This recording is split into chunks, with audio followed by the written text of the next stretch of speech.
when you say go, I'm going to hit these. Oh, sure. And then I'm going to have people sign a roll, just so that you have rolls and emails of people Perfect. who attend. Thank you. Commissioner Hilliard, we get you right in the middle on this side. Okay. You heard me. Don't call me Mr. Hilliard. That's my job.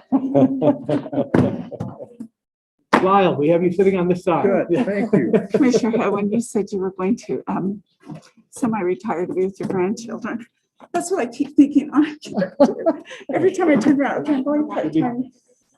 Most of mine are big, but I've got one that daughter that's got little kids, and so I've worked through all the rest of them, so I'm hoping I can, Okay.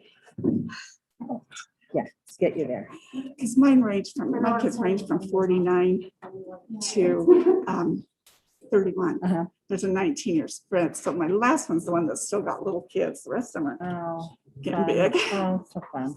But the little kids are so fun. They are, that's why I think I need to retire, so I can spend where my you time going? with them. And they've moved back. Oh, so they My will. husband moved back to go to law school here, and so, Oh, nice. Fun for you. so they live Okay, here. well, I hope you get. some Well, he's time. through now, he's working here too, but Uh-huh. yeah. I would hate it when my grandson got sick, but I loved it because then he would come stay with me. Because his parents both work. They Yeah, need to get sick exactly. too. Well, that's Oh, worth well, the that was cost to me. great. That's what If happened. he fell asleep in my arms, that was a That's all win-win. My oldest daughter, she got kind of mad at me one day. I said, you know, I really love all my kids. Never mind, give my life, I sure like my grandkids better. She looked at me, she said, "Mother," I said, fact is fact. Grandkids just have a special, They're special just bond. different. Mhm. It's just kind of different. You can focus on them one at a time as opposed to multitask, trying to do everything you have to Yeah, do to you keep the don't have- household running. And all their lessons and stuff. You just get to go to the recital. You know why grandparents and grandchildren get along so well? Why is They have a common enemy. that is the truth. My oldest grandson used to tell me regularly, Papa, you better settle down or Mom will get mad at both of us.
That check to him too, he needs a check. Okay, throw that one.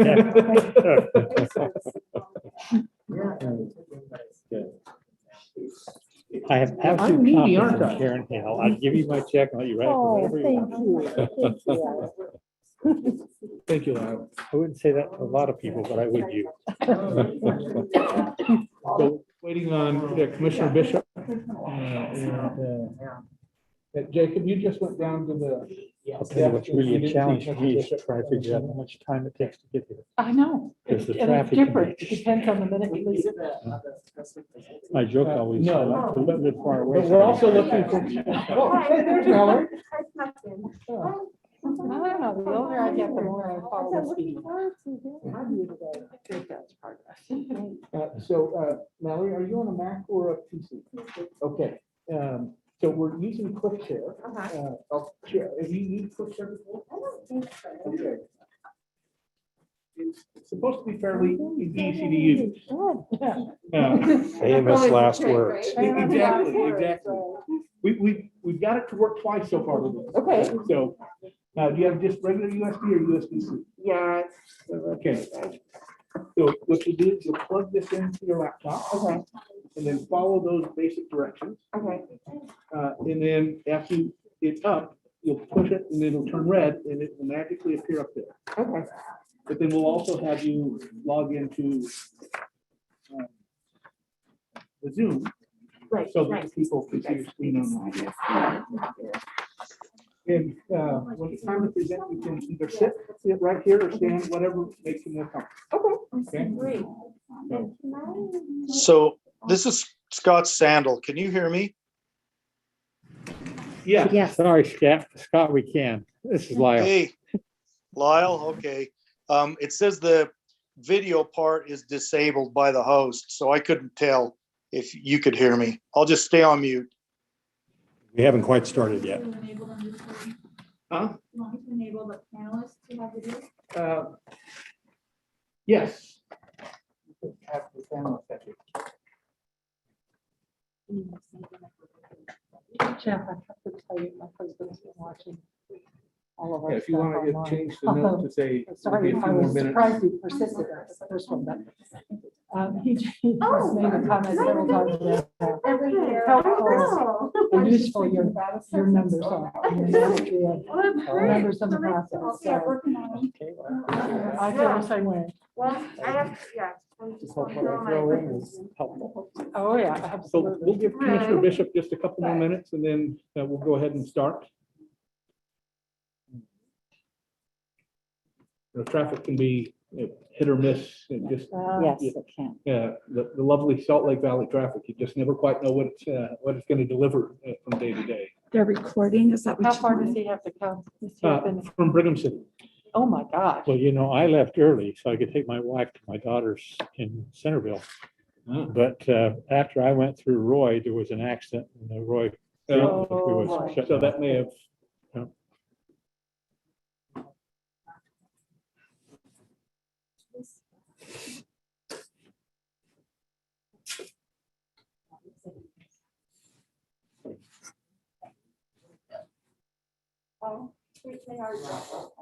Yeah, the other thing I can't figure out besides how long it's gonna take to get there, is how hot or cold. Okay. I've been Yes. cold all day and now, so, sorry.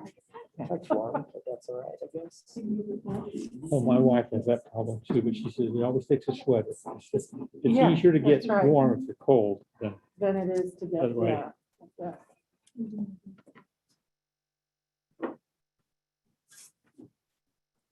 All right, let's go ahead and get started. So welcome you all out to the Independent Redistricting Commission's meeting. Do we have, the recordings are on? Just make sure you use your microphone. Perfect. And you'll notice that we have microphones in front of each of you. Hopefully that will help the audience pick up our sound a little better. We have had some requests that when you speak to say your name, just so the audience can make sure they figure out whose lovely voice is coming hidden from behind a mask. So today we're delighted to have Gordon Haight with us, our executive director. Gordon, if you wouldn't mind taking a moment and just briefly introducing yourself. No, I appreciate being here. I've met a couple of you in the interview process, and I'm very excited to be a part of this redistricting process. I think it's a important time, particularly with kind of the things we saw last summer. And then again, at the end of the election, a lot of people feeling like they're not being heard in the process. And so I think we don't solve the world's problems here, but we can move the dial a little bit. It's a positive thing to let people know they're being heard. We give them a chance to comment on the process. So again, thanks for being. Thank you. Welcome. So the next item on our agenda are the minutes from our last meeting. Does anybody have any corrections or additions? Rex, this is Lyle. I do. If you look at paragraph 11, it says discussion item, mission objective of commission. The first bullet point says Commissioner Karen Baker. I think that should be Karen Hale. Thank Yeah. you. I hate to find one. That means that there's probably one or two or three more in here and I didn't find them, but that's when I hit that came right out. So I would move, we strike Baker and put Hale. Thank you. Yes, I had noticed that also. Yeah. Mr. Chair, Yes. this is Karen. I just had one more, just small error. And it was just on my introduction. So on page 2, under introduction of new commissioners, at Salt Lake City, it was communications director and director of community relations. Okay. rather than human If you relations. would mark it on your paper Of and course. give them to me, Yes, because unless you're talking into that microphone, the people around here, they might hear you on the owl, but these people are not hearing you. Okay. So. thank you.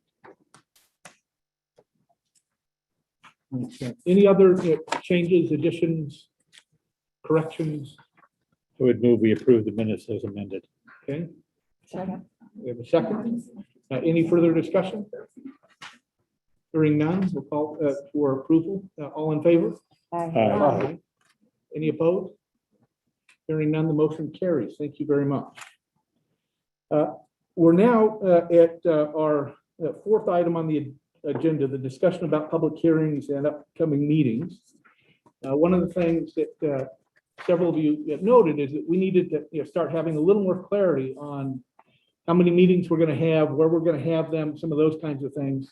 I don't know that we necessarily have to solidify the dates and places yet, but I think we want to get a pretty good idea on what our kind of strategy is moving forward. Now, as I understand the statute, we're required to have a minimum of 7 public meetings. Now, we can have more than that. And I also believe that those meetings, it says that the public needs to have the opportunity to comment on the maps in those meetings. And so it seems to me that those meetings, the 7, the magic 7, if you will, need to happen after we have the data. Does anybody have a different sense on those magic 7, if you will? Now, I do think that we may want to have some additional meetings beyond that to get public input. We talked about communities of interest, among other things. And so what's the sense of the commission on how many other meetings you would like to have for public hearing and input? I see a very condensed schedule coming towards us in a few months. Assuming we have about 6 weeks to actually, Jeff, can I get you to move the mic just a little closer to you? Yeah, Sorry. there you go. Commissioner Baker here. We have about 6, at this point, I'm assuming we have about 6 weeks, and I would anticipate we might take the first 2 weeks to draw some preliminary maps. The second 2 weeks, to meet with the public, get their input, and the third 2 weeks to do revisions based on public input. But that's going to be, I assume, September, October-ish, somewhere in there. You mentioned possibly additional meetings. And I would be in favor of that. And the purpose prior to all this, the 6-week time frame, in fact, prior to even getting the census data, with the purpose being to start defining communities of interest and gathering public input and hearing where the public says their communities of interest are. We can do that before we get the census data. And once we get the census data, we can then add these communities of interest and the various boundaries that are drawn for the communities into the processes that we will, as we compare the census data to the maps we're making. Okay, thank you. I must admit, I find this a difficult question because we have no experience with this process. And, you know, it's really going for me to depend on having a meeting or maybe two and seeing who shows up, who doesn't show up, what the process of the meeting is and how productive it is. And I think, for example, we would get a sense from that process of whether we needed to go to smaller communities or different venues. So there's some education that we'll need, and I don't know whether we can get that vicariously by asking community leaders or others in the areas we're thinking of targeting about what they think about those questions. Well, and that raises, I think, an important point, and that is that we want to have a strategy for reaching out to the communities to make sure they know that we're going to have these meetings. You know, that's one of the things that Gordon and I talked about briefly tonight, is that working on developing a communications outreach strategy to help us get the word out in a more kind of global way. So, but I take your point quite usefully, that on the one hand, we don't know what we don't know, but maybe we can practice it and start to get some sense of that. So, Commissioner Hilliard and then Commissioner Thorne. Commissioner Hilliard, you know, we had some experience. It turned out bad when we did the tax reform issue.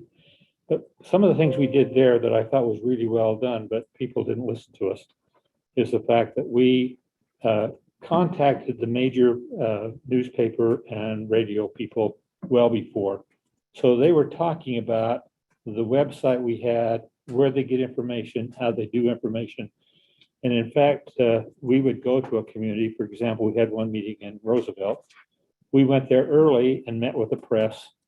The chairs of the committee met with the press and answered their questions and went through everything with them. And they had many of them broadcasted so that people could listen on the radio, and of course read it on the newspaper next about what we were doing. And then we came an hour before the meeting, and the commissioners just mingled with people out in the audience and could talk to them. A lot of people came early, and you could visit with them and try to get their views of what they were going to do. And then we always encourage people, if you have more to tell us, put it on online. One of the concerns I have is I hope people do that, but we may have so much sent at us that there's no way that any one of us can read it all. We're going to have staff that can go over and say, no, this is way off. Don't waste your time with this one, or this is fairly close. We ought to look at that. So I think the more that we can do, we ought to meet with, for example, the editorial boards of the news and the Trib and the television stations, radio stations before, and get as much of that kind of information we can. Whether we have more meetings or not, again, I think we need to. Obviously we need to have as many as we can have to fit in, but the time is really going to restrict us, especially if we have to have our recommendations by the middle of November. Then I think we're really going to be tight pressed. Thank you. Mr. Thorne. I just had a small segment of what Commissioner Hilliard was saying, is that given that some people anyway, have gotten used to doing things virtually and electronically, giving them an opportunity to file whatever their comments are when they are able to watch a meeting remotely, and give them a chance to participate as well. But I don't know the process, the mechanics of doing that. Sure.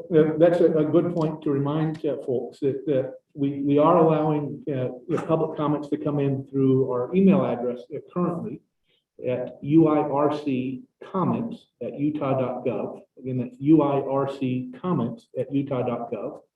We'll talk in a little bit about the website.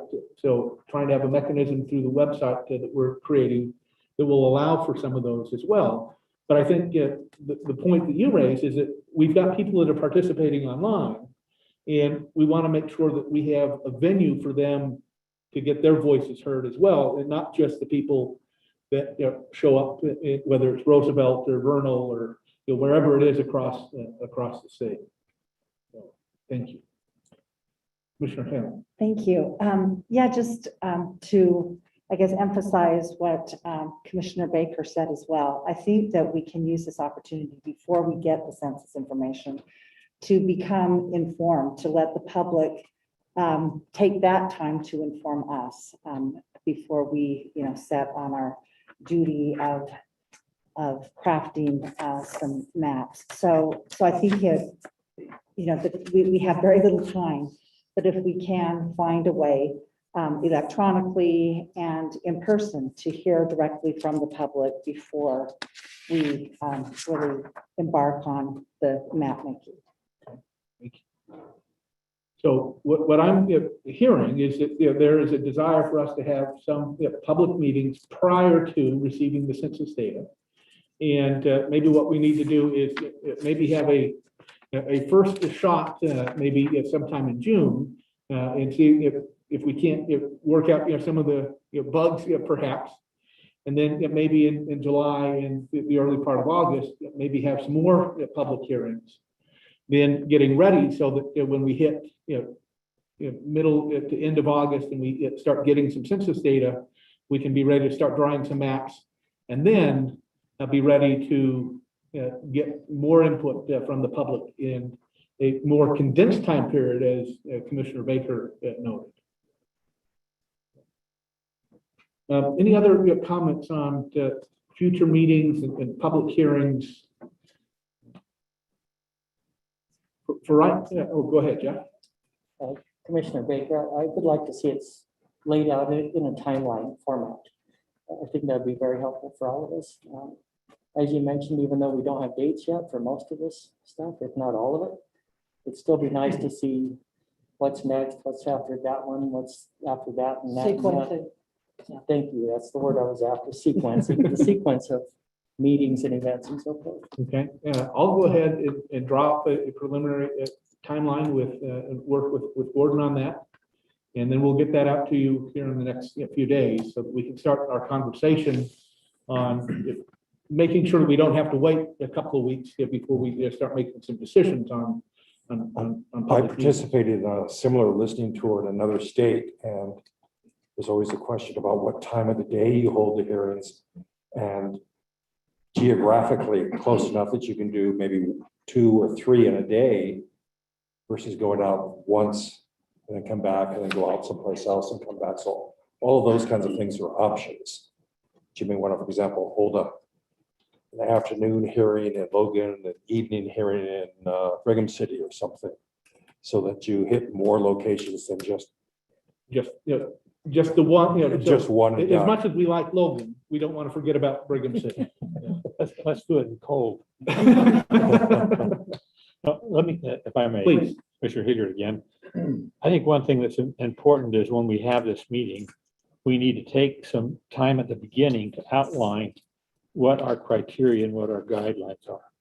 Because whenever anyone says redistricting, make it fair, and they tell me how to do it, and I look at it, and that's pretty gerrymandered, is what it is. But anyway, my comment is, you got to do one, but 2 rules. You do for the whole map, not just your district.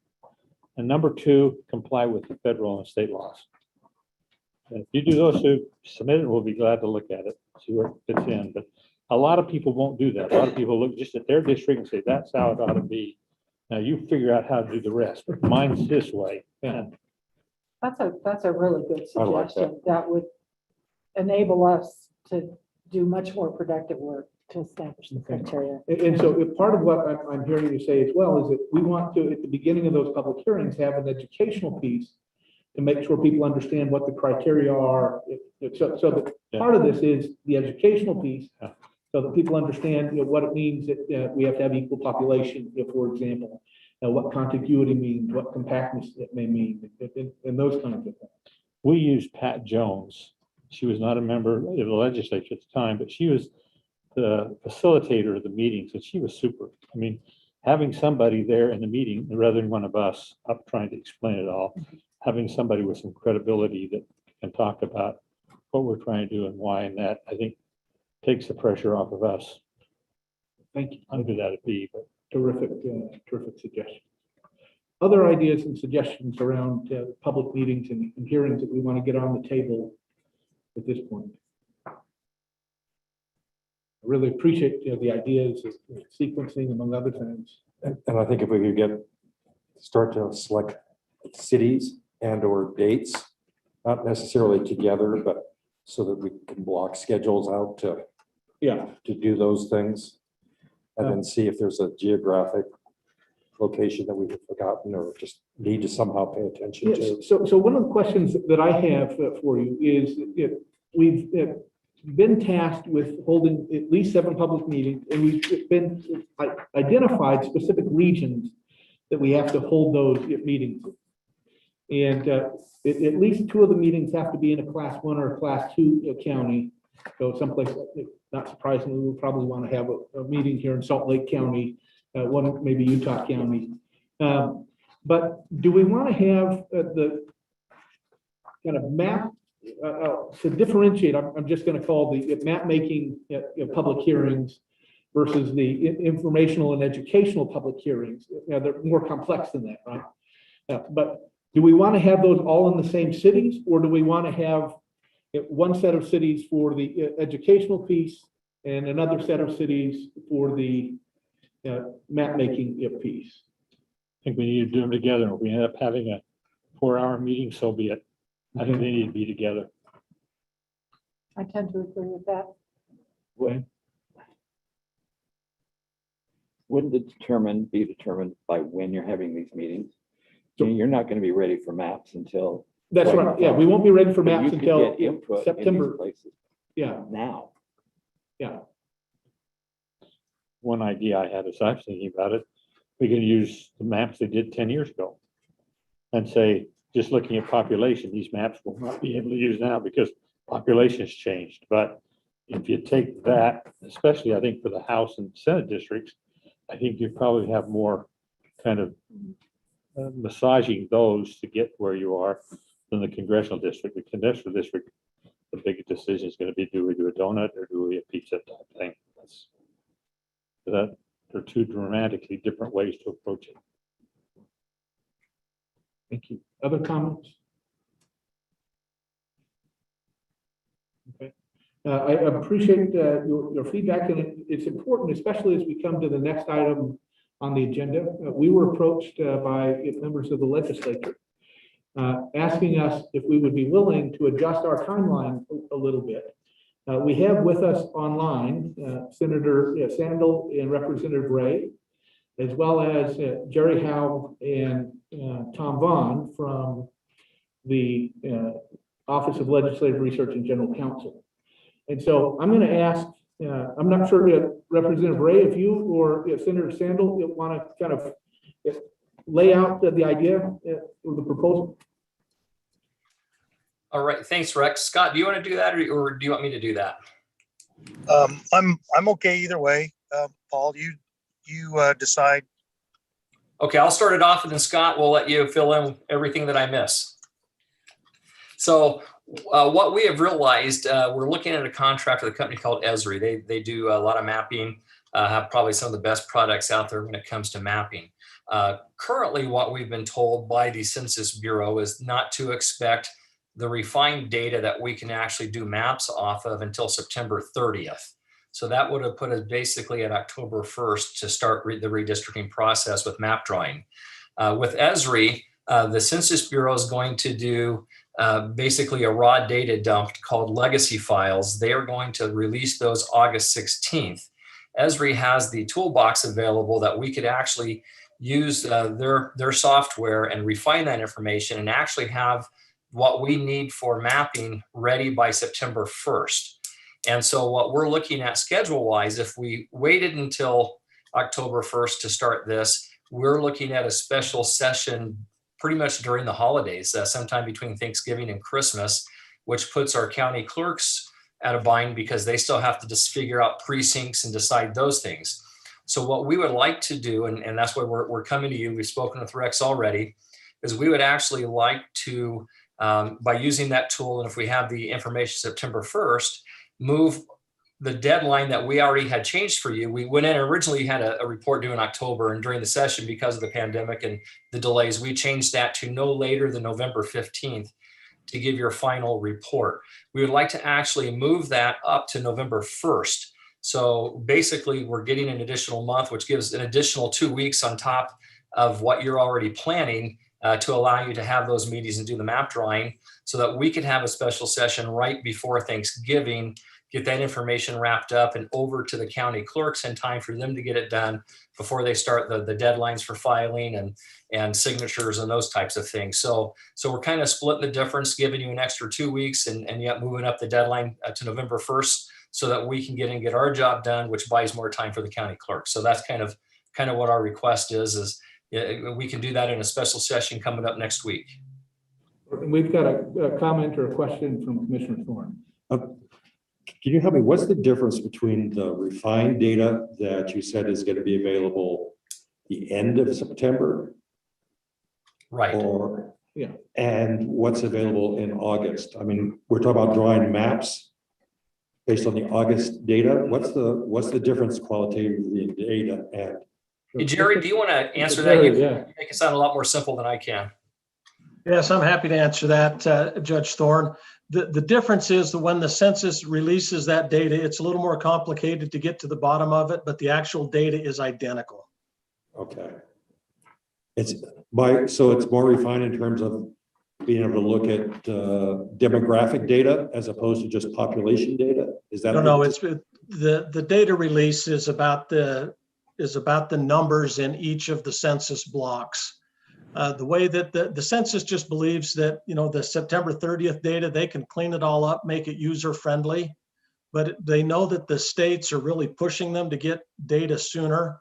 So they're saying that they can release a data file for as early as August 16th, that states can clean up some of the data themselves. It'll be exactly the same. It just comes in a different file format and is harder to use. But we have the staff that can utilize that data, that can interpret it and put it in a file.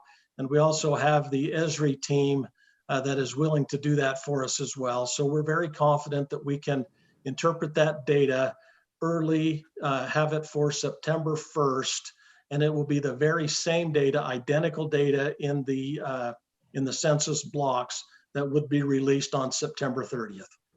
Okay, thank you. Please, Commissioner Hill. Thank you. Jerry, or maybe Tom, I have a question for you.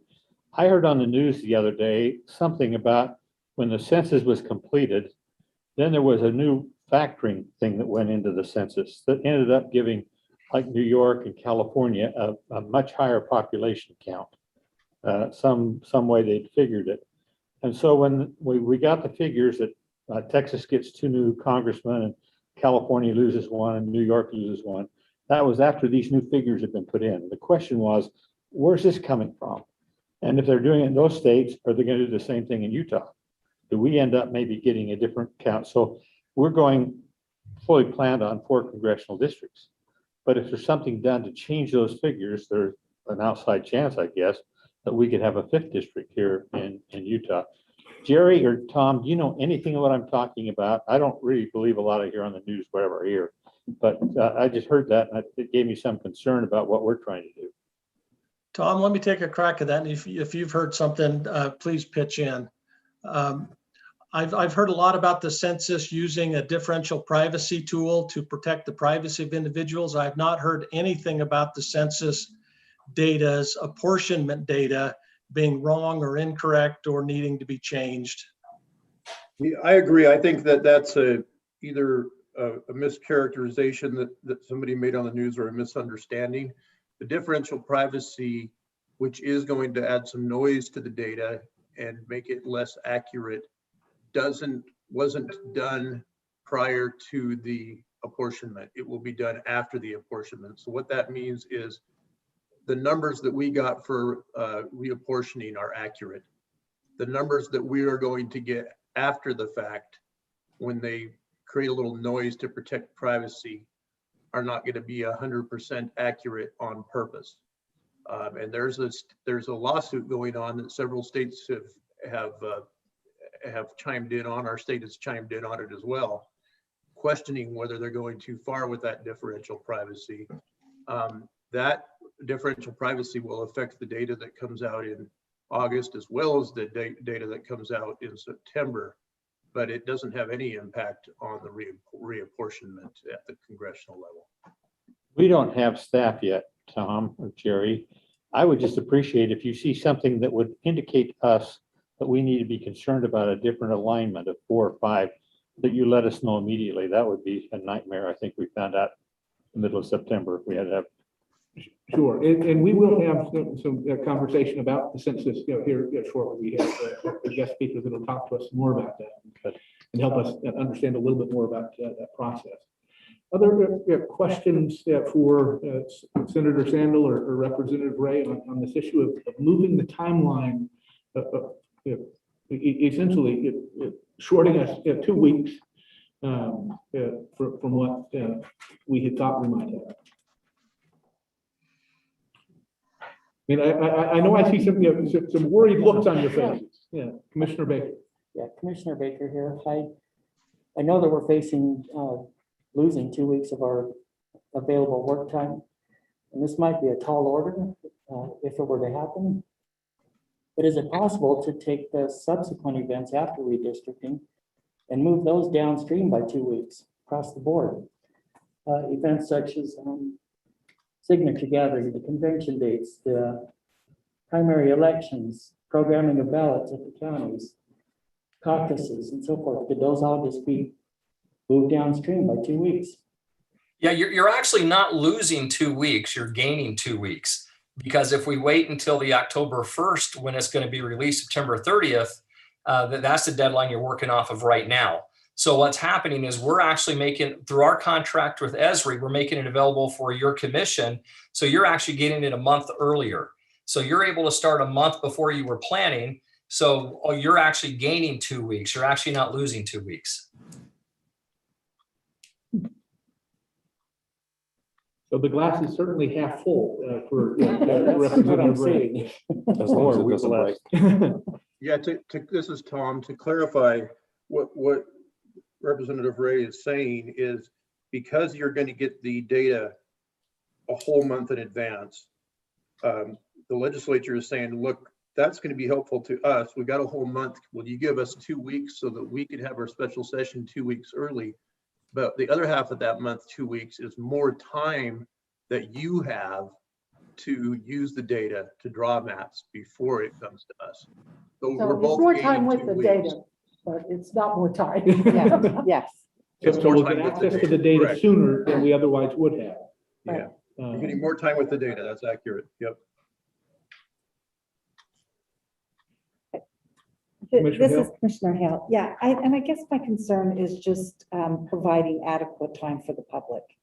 And I know as the maps are produced and as we put those maps out for evaluation by the public, I just think it's important that we provide enough time for the public to respond to those maps and for us to respond to their response. So I understand the time predicament, and I think even with Commissioner Baker's question about postponing things next year, I think that is really difficult to do. I think that would be very, very Like, difficult. really, it's a very tall Yeah. order. So I don't know, this is really just a tough decision to make. And I'll be interested in hearing from our speaker today as well to find out really how we can utilize that time if we're able to get some good information on August 16th, that we can really get moving and we can, like I say, provide information, get good information from the public as well. That could be a possibility, but I just think it is important time for the public to respond. And I don't think the public, and maybe I don't know, I guess just a comment, but I think the public will really need that time once there are some maps for them to see. So. Thank you. Commissioner Bishop? No, I understand the problem situation here. I think what the legislature is asking is logical. And nothing is going to be easy, but it's logical and it will be, they'll be able to facilitate everyone getting it done soon. We hit it and we go for it. We can make it happen. Do what we need to do. Senator Sandel here, just one comment that may be of consideration. It's my understanding that the public tool to be able to draw those maps will be available in the first week in September.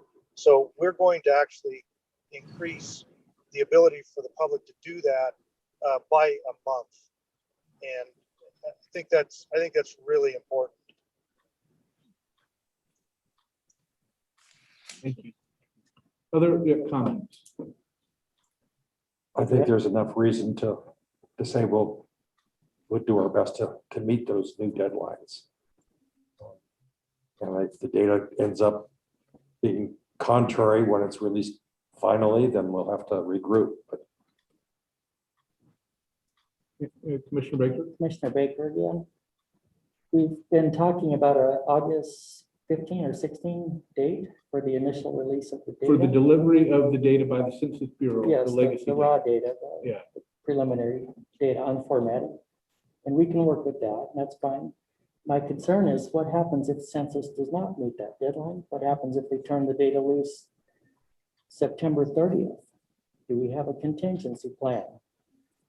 Do we need to consider that? You know what we can probably do, and Jerry and Tom, correct me if we're wrong, but we can actually put language into the legislation that has that fallback, that if for some reason the data is not released, we would fall back to the original dates. Yeah, I was just thinking that. This is Thomas Bowen for the record. Yeah, we could easily just say, if we get the data by the date that the Census Bureau is telling us we can get the data that we're able to convert to usable data, then we'll go on this new schedule. But if it's late, then we will delay it by how much it's late.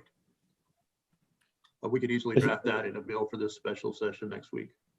Yeah, Okay, it's thank you. tomorrow, isn't it? Special session? Next week. Fall back Is it to next week? original dates. Yeah, I was just thinking that. Okay, so the legislative session is the special session is next week, just to be clear. Yes, May 19th.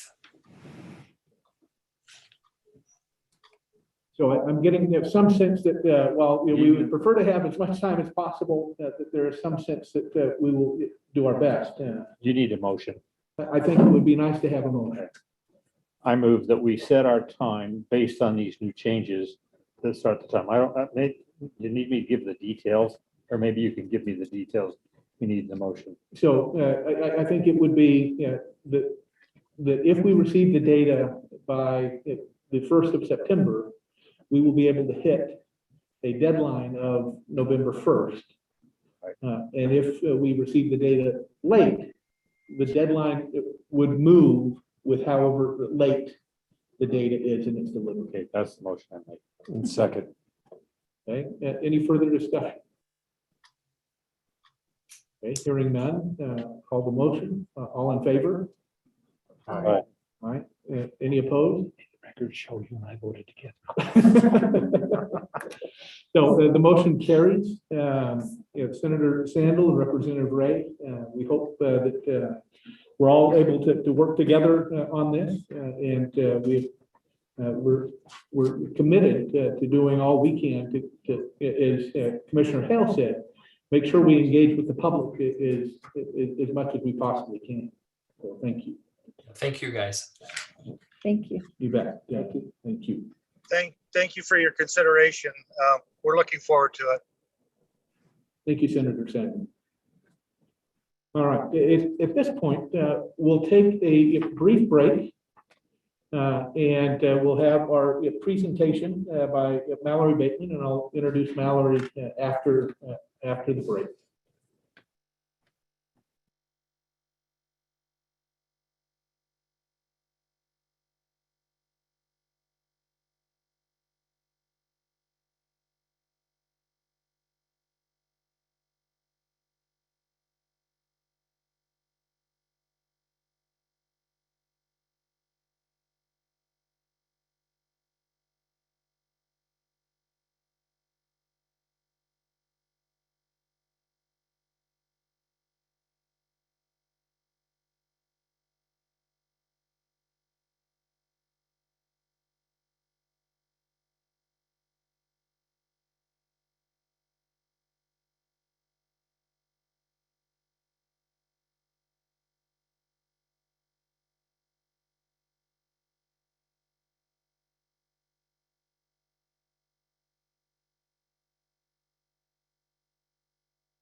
Well, welcome back, and do we have our recorders on? Okay. So we're going to make a slight change in the scheduling of the agenda. We'll talk about the RFP and the website update after our two presentations. That way, it hopefully won't interfere with their ability to use the technology smoothly. We're delighted to have Mallory Bateman here from the Gardner Center at the University, or the Gardner Institute at the University of Utah. I do want to note that we are trying to be ecumenical today. We have a representative from BYU as well as one from the U. So we can work on maybe finding somebody from Weber State and Utah State later. And UVU. Don't forget UVU. And don't forget my friends at UVU. And Westminster. And Dixie State. It's going to get crowded pretty soon.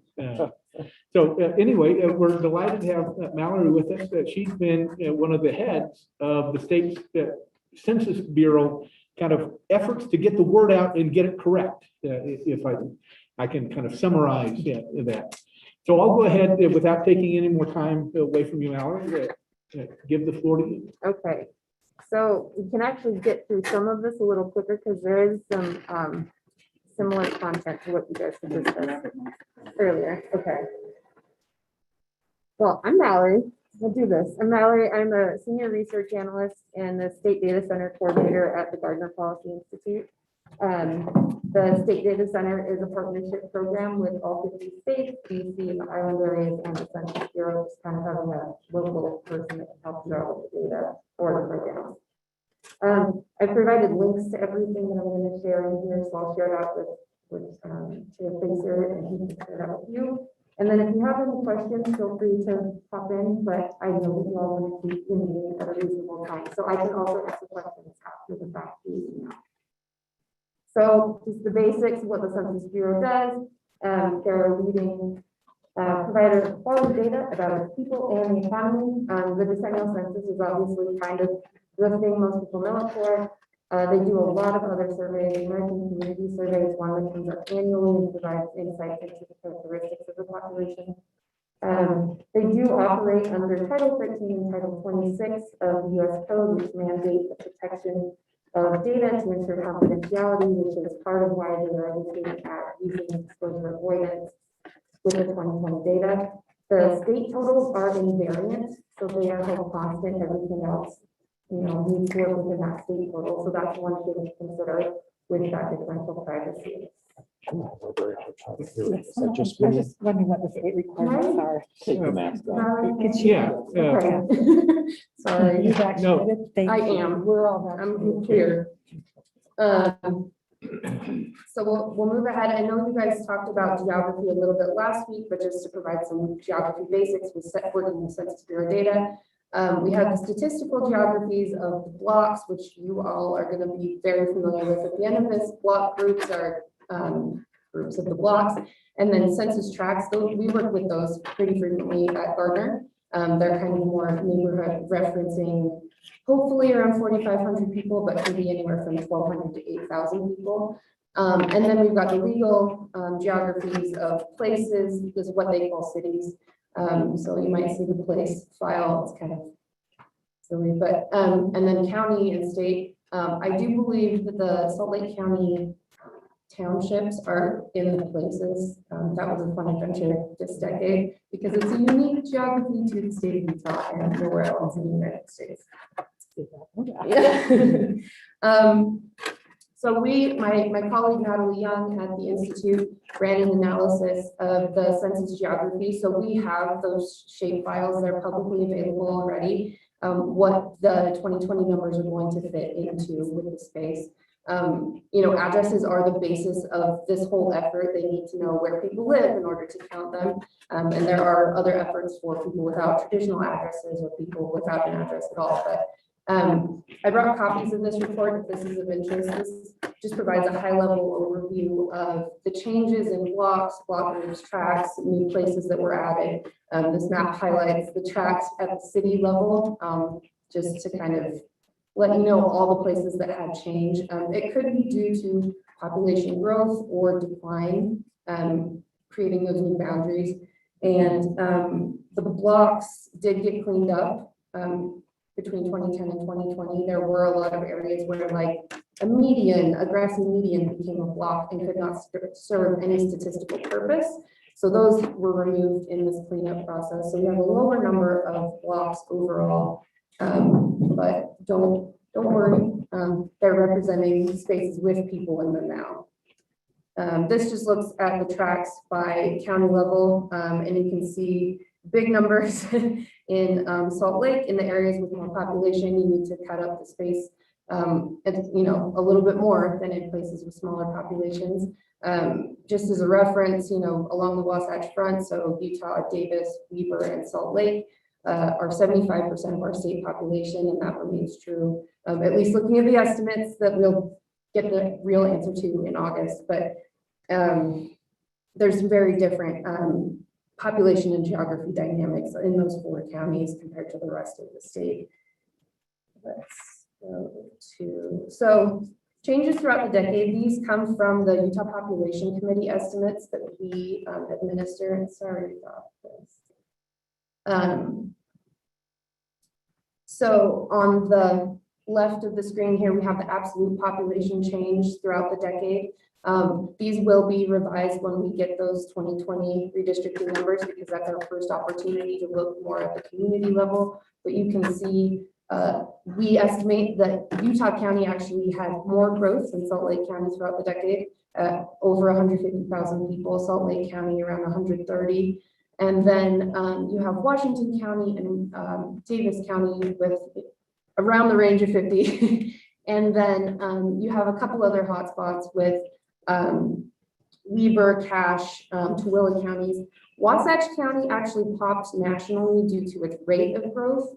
So it was one of the fastest growing counties, but as you can see, they added around maybe 9,800 people. So the rate of growth was a thing that made the news a lot, but spatially speaking, it's under 10,000 people. So just a consideration.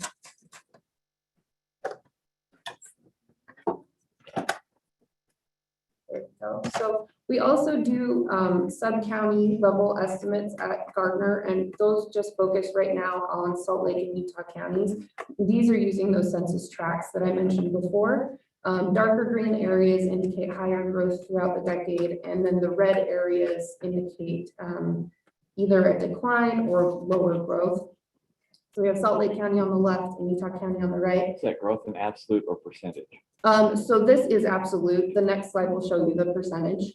I wanted to be able to zoom in a little bit more to Salt Lake and Utah County to trying to fit it all on one. Is that area in Utah County, is that vineyard? Yes.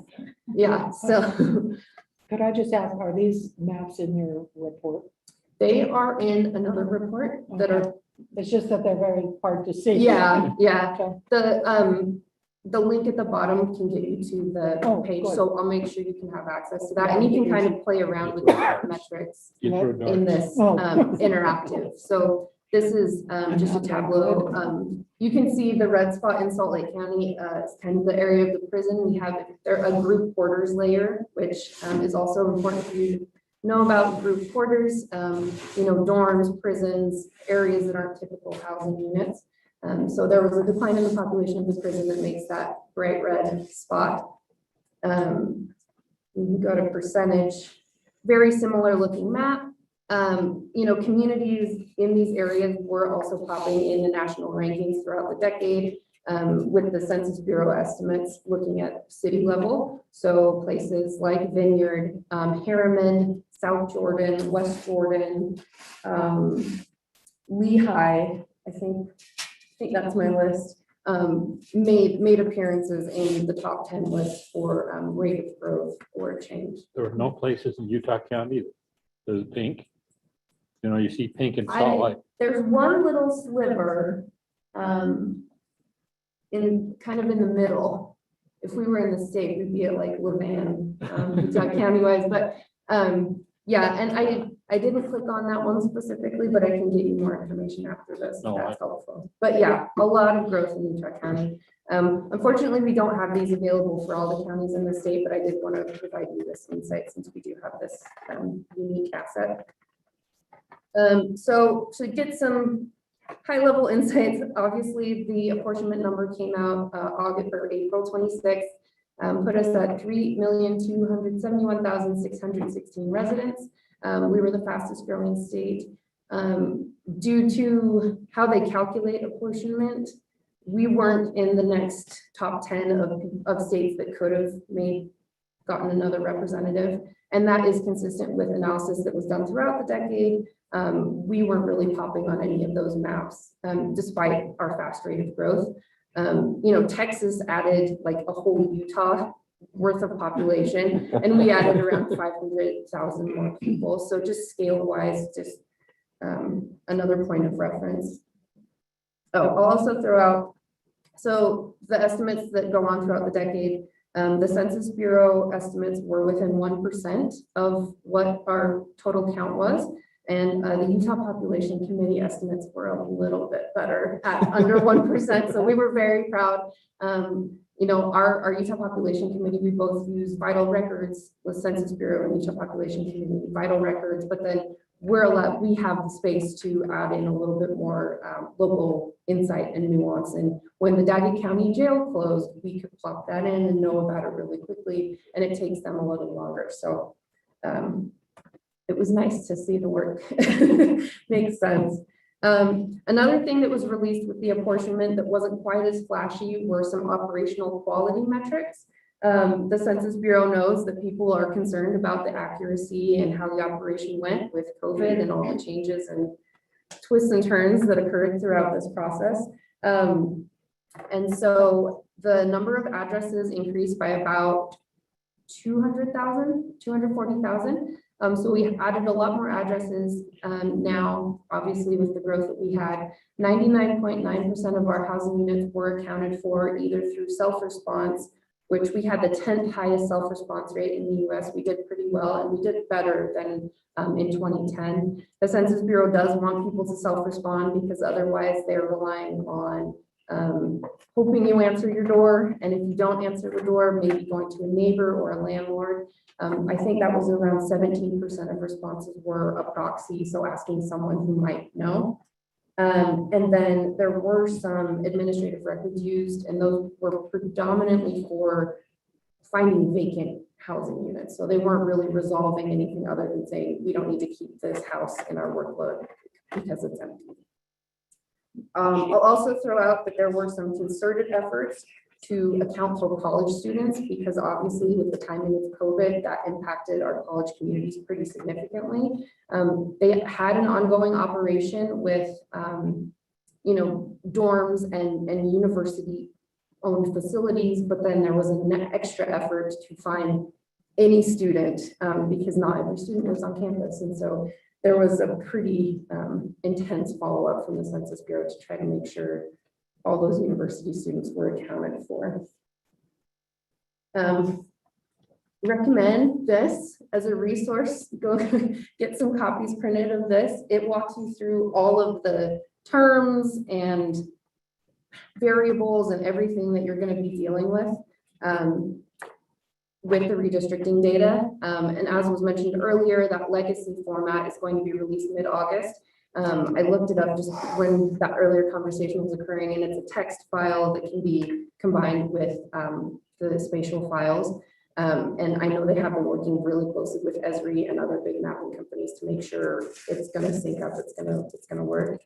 And then the data.census.gov, so that public-facing release will be September 30th. The redistricting data, and you guys probably know this, but it just provides some limited insights to work with the Voting Rights Act. So race with the 5 categories, Hispanic and Latino origin, age with population 18 and over, and that's part of the file. We're gonna grab the 18 and under by doing a little subtraction at Gardner. And then the group quarters that I mentioned, the prisons, the dorms, and then occupancy status. And you all will be using it at the block level, but it comes at all the different aggregations as well. I'll just mention this because we've been working with this at Gardner quite a bit recently, but the race and ethnicity use those 1997 Office of Management and Budget guidelines. So there are 5 major groups: the white, black, or African American, Asian, Native Hawaiian, or other Pacific Islander, American Indian, or Alaska Native. And then the census uses some other race. These can be alone or in combination. And so that's part of why the file gets pretty tricky pretty quickly, because people don't just fit in one box anymore. And so I think like 15 pages of this are just walking you through the different combinations of people could choose. So they don't just lump biracial into a single category. They No, yeah, and it's a lot. Exactly, yeah. And then Hispanic or Latino origin is a separate question. I don't know if everyone remembers their census form and has it, framed on the wall like I do, but it's a separate question on the questionnaire. So the Hispanic or Latino individuals can identify as any of these races or combination of these races, and that's what you're going to be working with, or just have access to. And all of this is through self-identification. So have that information. And then I'll just provide this little insight with the differences with the census and the American Community Survey. The census is an effort to try to count everyone living in the United States only once and in the right place. And that's why it's only every 10 years, because it's a lot of, 331 million people. It's a big effort. It's the largest peacetime mobilization of the federal government. The American Community Survey replaced the long form of the census, which used to provide all the characteristics and would be a sample given to every 20th house or something like that. But we wanted faster updates, even as it is now, we still want faster updates. But they're sample estimates. They provide characteristics of the population. They're available every year for populations 65,000 and higher. If you're looking at smaller communities, which a lot of our communities in Utah fall in that smaller category, they come in a 5-year estimate period. So this next slide just highlights some of those other characteristics that you can get insights into, might be useful in trying to identify communities, but it is a sample-based survey, so it's doing the best it can to try to get everybody, but it's more for providing context than relying on for numbers overall. And that is all I brought for you today, but I'm happy to look into other issues if they make more sense, or if anyone has any questions now, I'm happy to take them, but if not, I'll let you keep moving through your meeting. Please, Commissioner Hill. Thank you. Thank you, Mallory, for that great presentation.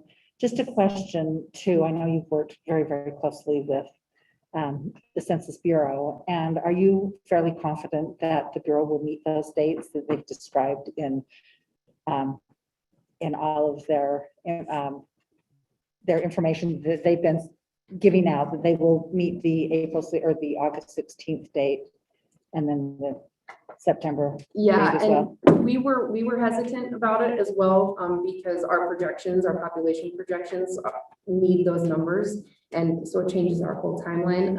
I did get confirmation from someone at Census with the mid-August date, and their #1 redistricting representative is saying August 16th all over the place. So I think he's trying to hold them publicly accountable to that date. I know with the apportionment data, they said by April 30th, and it came out on Monday instead of on Friday, which was a bit of a surprise for us. It sped up our timeline a little bit. So I think they are trying really, really hard to meet those deadlines. That September 30th, absolutely.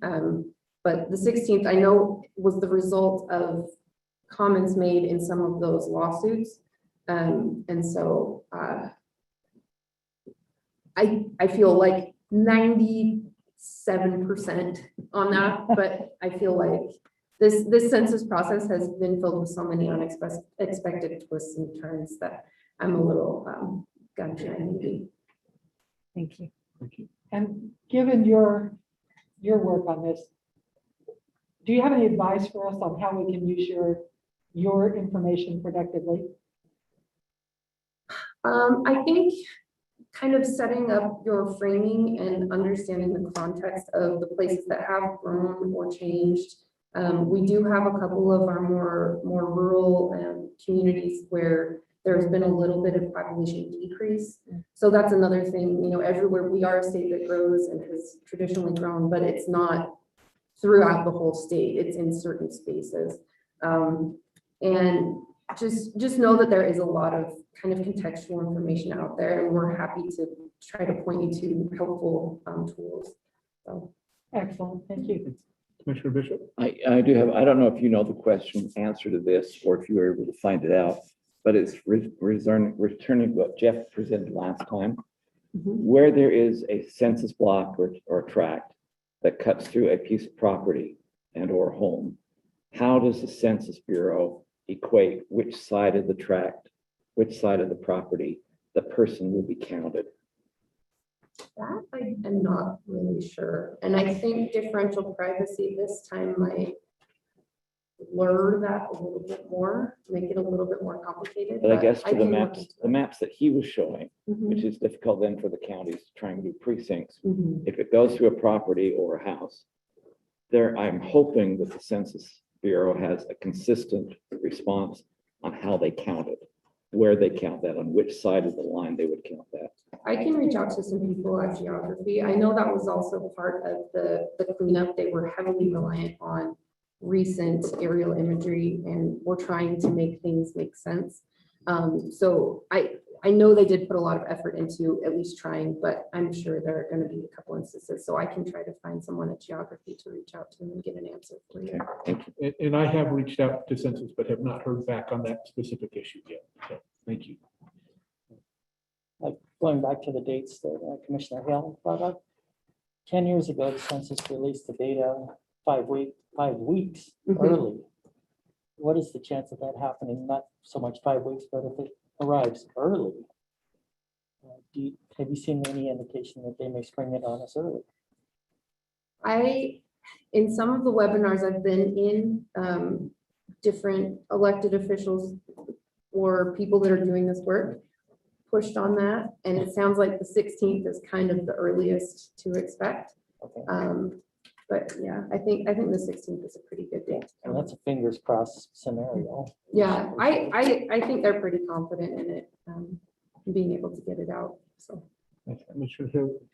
I guess my concern as you're talking about this, I hope there's not so much pressure on them the 16th that they release it when they're not done. It hasn't been finished up yet, but they feel like they've promised to get it out by the 16th. Therefore, whatever we get, we get. I don't know whether they go back and amend it, and try to straighten it out, but I that's my know concern. the timelines they have now are the timelines they were hoping for when they had to extend the collection period, and, you know, deal with all of the COVID implications.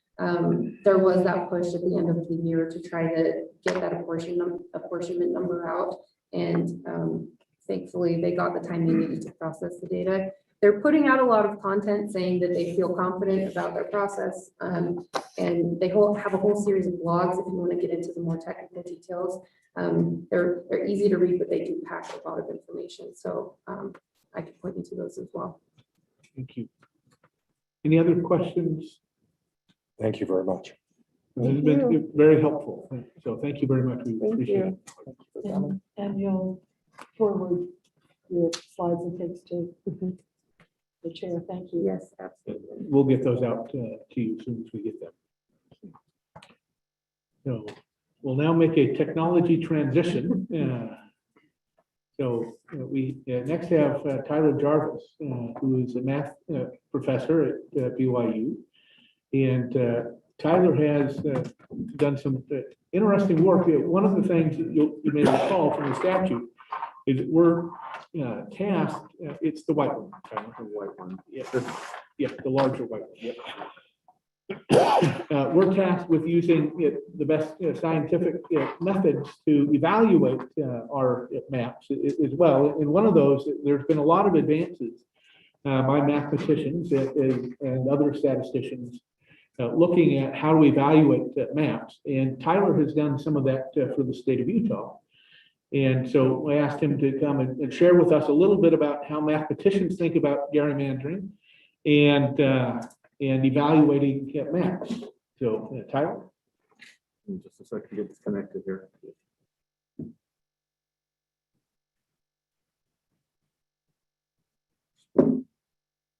Should have spoken more slowly. I apologize.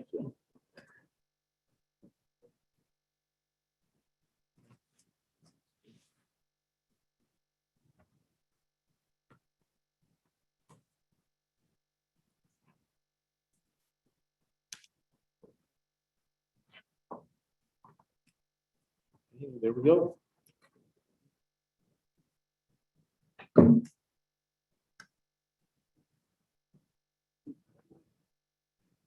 Oh, that's interesting. That's extremely odd. Oh, well. As long as the rest of it's not rotated, we're good. So, move this. So it's right. All right. So, my name is Tyler Jarvis. I'm a professor of mathematics at BYU, and I've been studying gerrymandering and redistricting, the mathematical properties of that, for a couple of years now. And so I'll just talk to you briefly about some of the ways that you could try to identify a gerrymander. And I know that it's traditionally that it was originally named after after Gary, Albert Gary. But I apologize if I slipped into saying it Jerry, because that's what most people call it, and I've been trained that way. But so the first question. Okay, just so you know you're wrong. Yes, I know I'm wrong, so I'm just stating that up front. So, but the original way that people identified a gerrymander was this question of compactness. You look at so this is the first cartoon that started the whole naming of something as gerrymander, and the point was that this district was sort of wrapped around Boston in this weird way. And so it looked very not compact, which made it seem like it was unfair, right? And more recently, Washington Post did a series on districts that they thought were gerrymandered, and here are some of the ones that they identified, and they look pretty bizarre. The one on the left is famous as Goofy Kicking Dome Duck is the name that one's been given, and the one on the right is called the Praying Mantis. You look at those and you think, yeah, those look pretty bad. So maybe we should make a rule that says districts should be compact in some way. It looks like a Rorschach test. They create a name for them. Yeah. And so there are a number of ways that people try to measure compactness in some meaningful way, by drawing a circle around it, trying to find the smallest circle you can fit around that, and then comparing the area of that circle to the area of the district. But you look, I mean, here's Maryland, and you can tell right away that's not going to work very well, because Maryland is already a weird shape. And you look at that district, it's not that gerrymandered. It looks pretty normal, in spite of the fact that you have this have to use a massive circle to include it. So this is a common problem with using compactness as a measure, is that it doesn't account for the geography of the state. Okay, what's the REAC score? The REAC score is exactly this, looking at the area of the smallest circle that will contain the district and versus the area of the actual district. Right? And you can see the area of the district here is very tiny compared to the area of the circle that contains it. But again, because of the geography, that doesn't mean it's really a badly designed district. So it's not a good measure. Convex hull sort of tries to do a similar thing, but instead of using circles, just sort of drawing straight lines around it. But my first point is that there are lots of unfair maps that are compact, and I can provide you mathematical examples. And there are other factors that can cause odd shapes, like geography, communities of interest. You might have to sort of wrap around some part of a city in order to get a community that has some sort of common interest. Maybe all the members of the Church of Jesus Christ live in some sort of long line along some place, and you might want to put them all together, right? So there are lots of things that could do this. The Voting Rights Act constraints, of course, have driven a lot of these sort of non-compact issues. And road connections are another thing to think about. You might think about, well, here's an example. Here's Utah, the sort of mid-east side of Utah. So we got Utah County over here on the left, Vernal up above, Green River down below. And you look at at say, this is one precinct here. And the neighboring precinct is bordered by, well, you might say these ought to be neighboring precincts, but there's the black and red and black and green are roads connecting them. There are no roads connecting the precinct on the left to the precinct on the right. You have to go through 3 other precincts in order to get to this precinct, if you want to go from this one to that one. So it might not be unreasonable to divide along the Green River here. But most of the compacting scores will penalize you for making that kind of division. So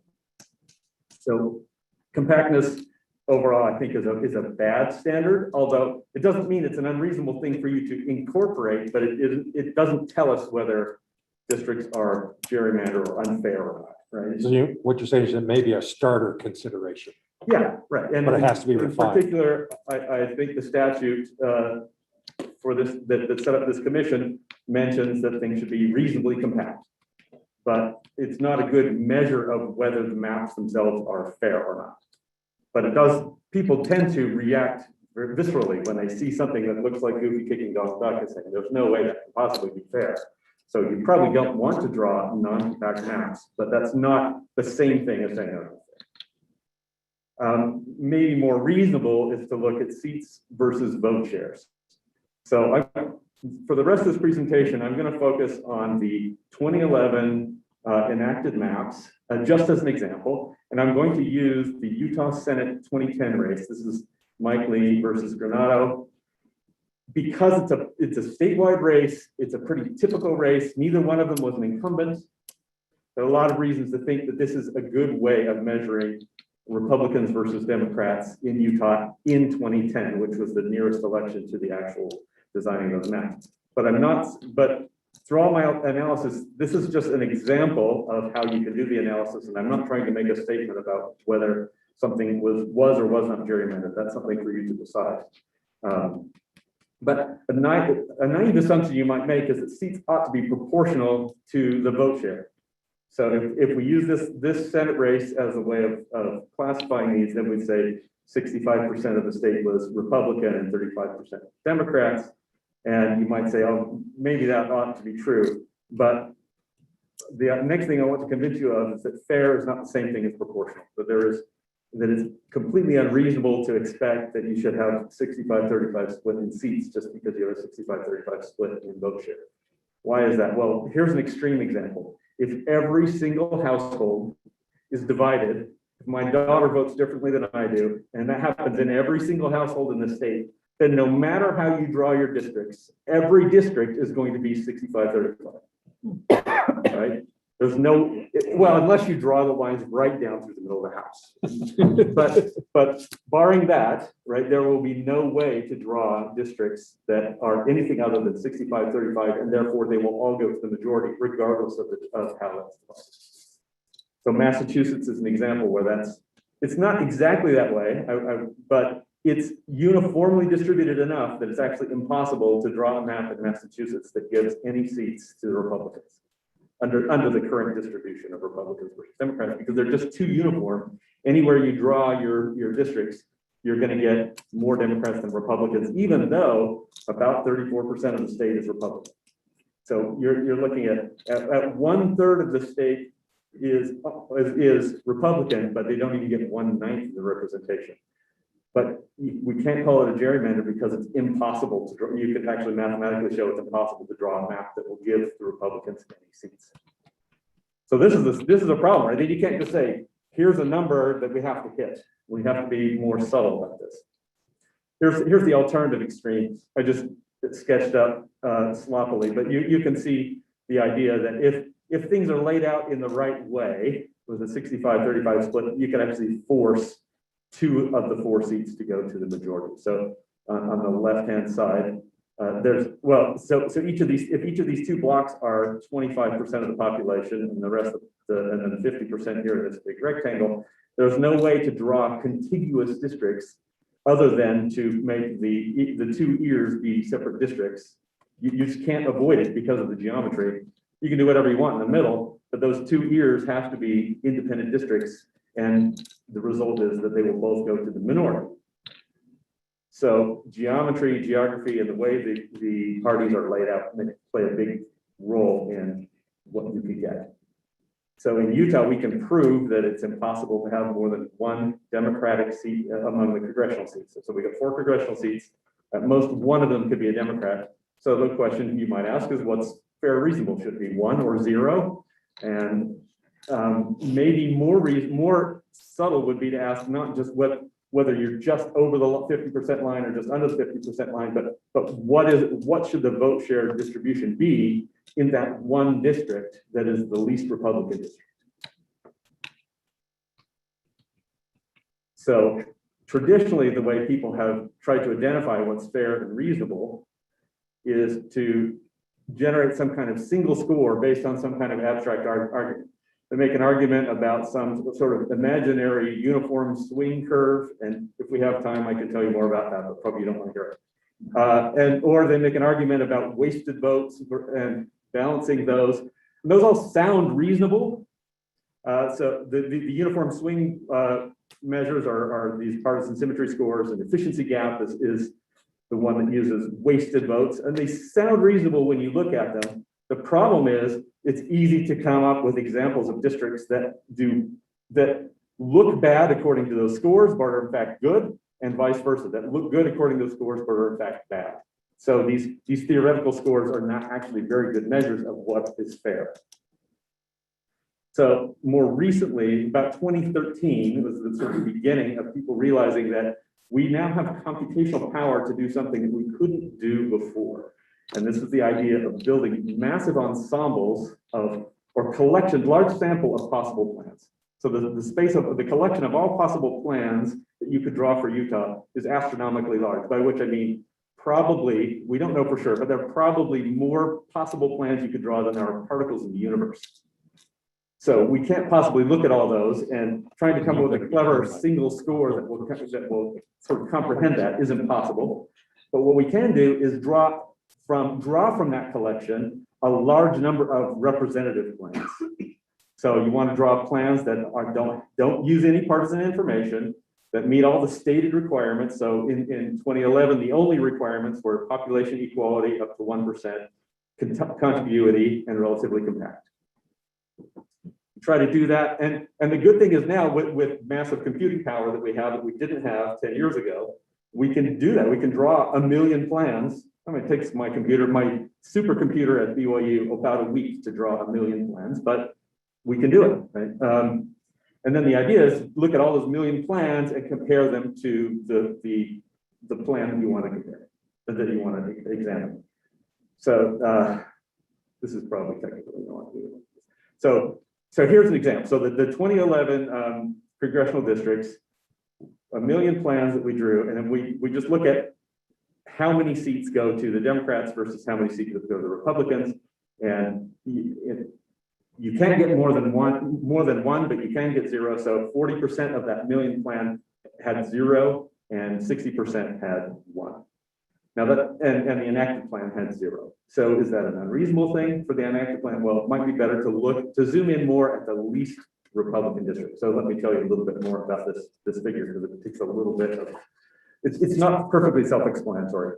But so the columns correspond to districts. So I've got, for each of my 1 million plans, I'm going to take a look at the vote share in each of the 4 districts, sort them from least to greatest. Right? Because traditionally, Congressman Curtis has a district with I think it's District 3, is that right? But once you're done with this, it probably won't be District 3. It might be District 4 or District 1, whatever, right? It's going to be they're going to be renamed. And every time I draw one of my 1 million plans, I don't know which one is which. So I have to find some way of sorting them. I'm going to sort them from least Republican to most Republican. So I've taken all the least Republican districts and put them on the left, and the most Republican districts and put them on the right. And so the way you interpret this is the enacted plan has about 60% Republicans in it in the least Republican district, and about 70% Republicans in the most Republican district.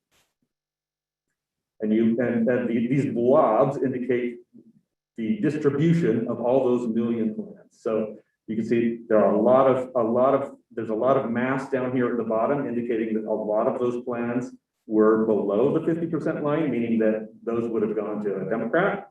But then there's a pretty big blob above showing that a lot of them would have gone to a Republican. And then the enacted plan is up here. This 99% means that 99% of all the plans are below that line. So it's more Republican favoring than 99% of the plans. Whereas over here, this district, the enacted plan is less Republican favoring than 99% of the plans. So that's the rough idea of how we do this. Here's sort of zooming in on that least Republican district. Same sort of distribution, so you can see exactly that. In fact, 59% of all the plans are more Democrat than Republican, and the rest are more Republican than Democrat, and 99.3% of all of them are to the left of that.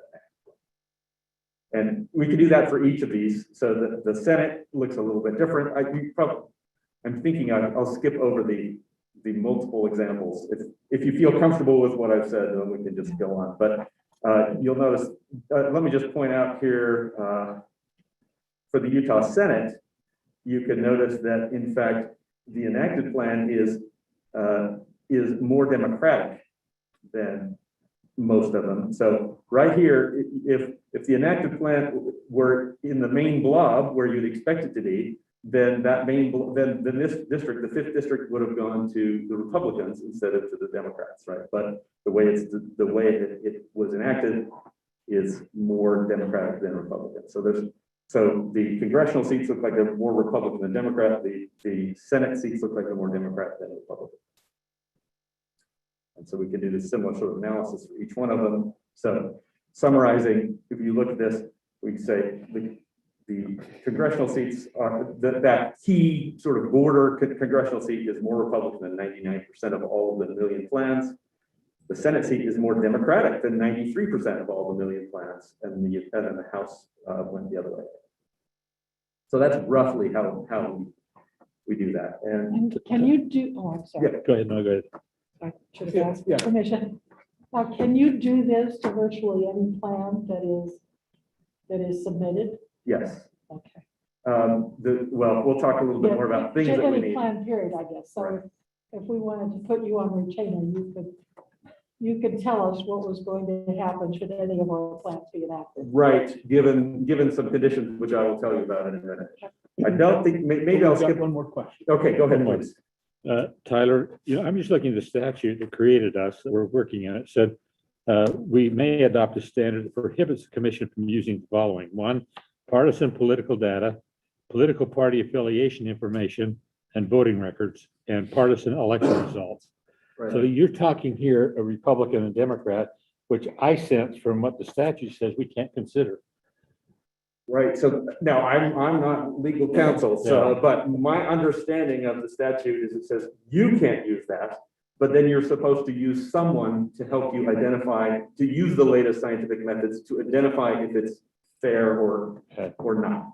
So The second point I'll make is this: I've learned over the years in the Senate that the Senate, the Democratic senators who run in the off presidential election, generally most of those elected.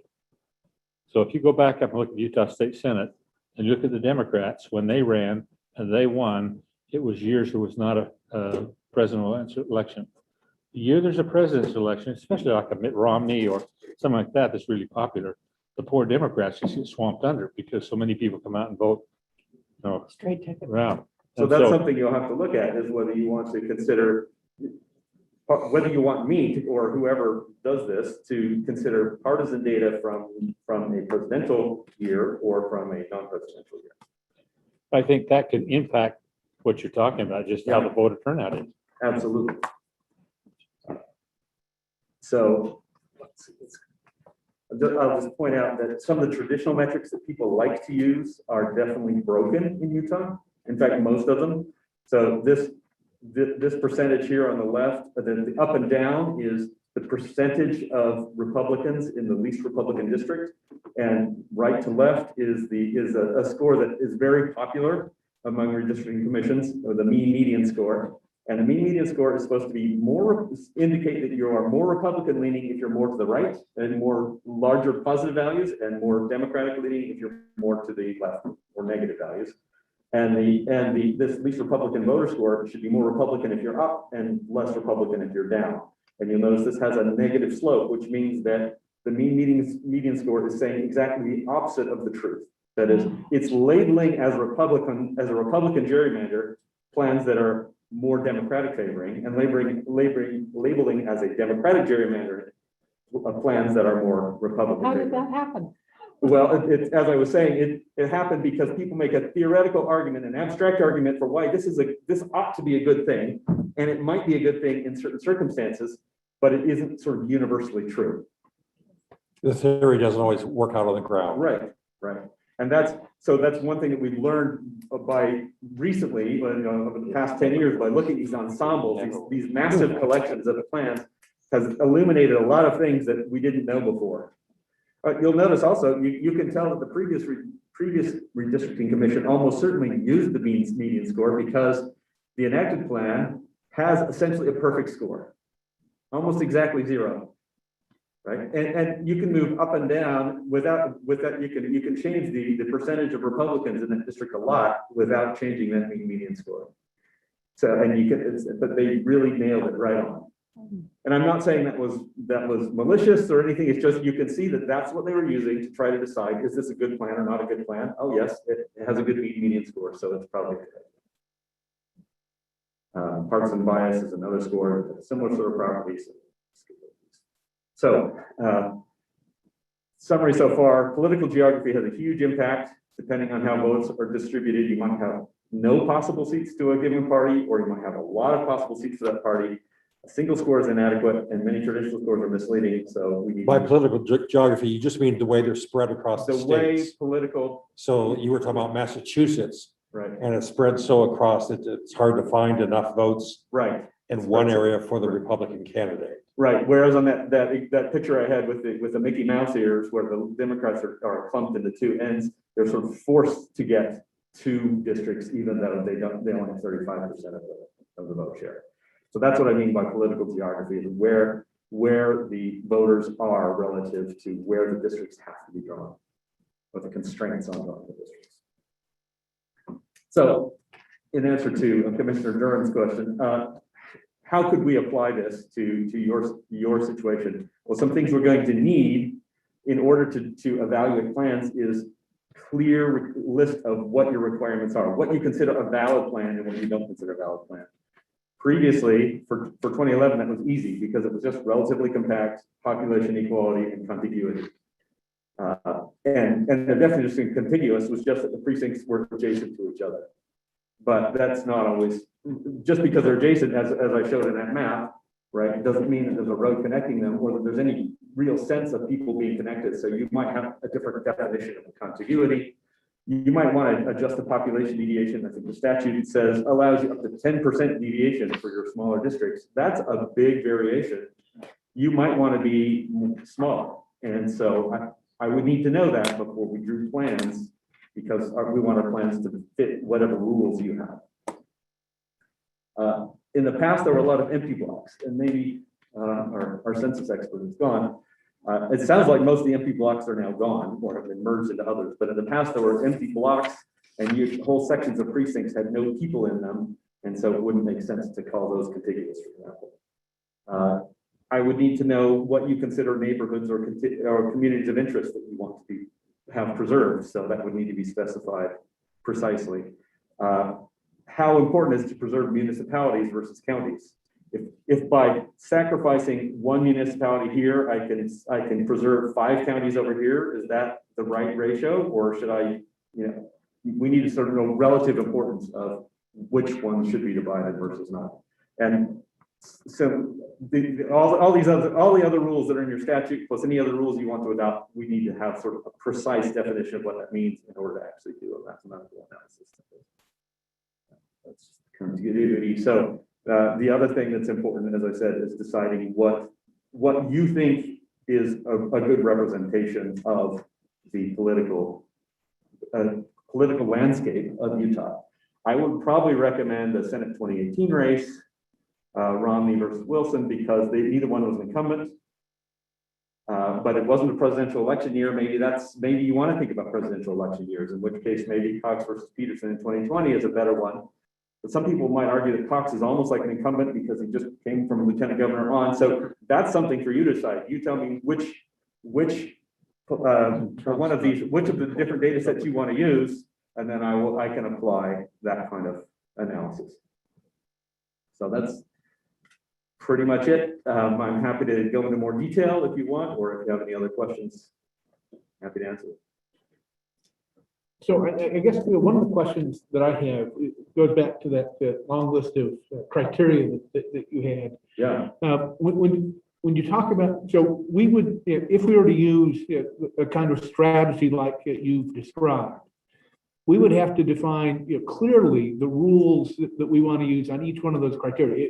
Not just what percent do we want to give to a criteria, but we would actually have to say for, say, preserving counties, this notion that you talked about, trade-off between preserving counties versus preserving municipalities. We'd have to give some numerical articulation to that. Yeah, or at least I would have to, and so you would have to tell me how much you care about the way I choose to do that, right? So if you say, well, just sort of, let's see how it shakes out, then I might make some sort of rough guesses. But yeah, if it's important to you, if you want to reject, if you don't want me to draw any plans that have too many county splits relative to the municipal splits, then you need to tell me where that boundary is.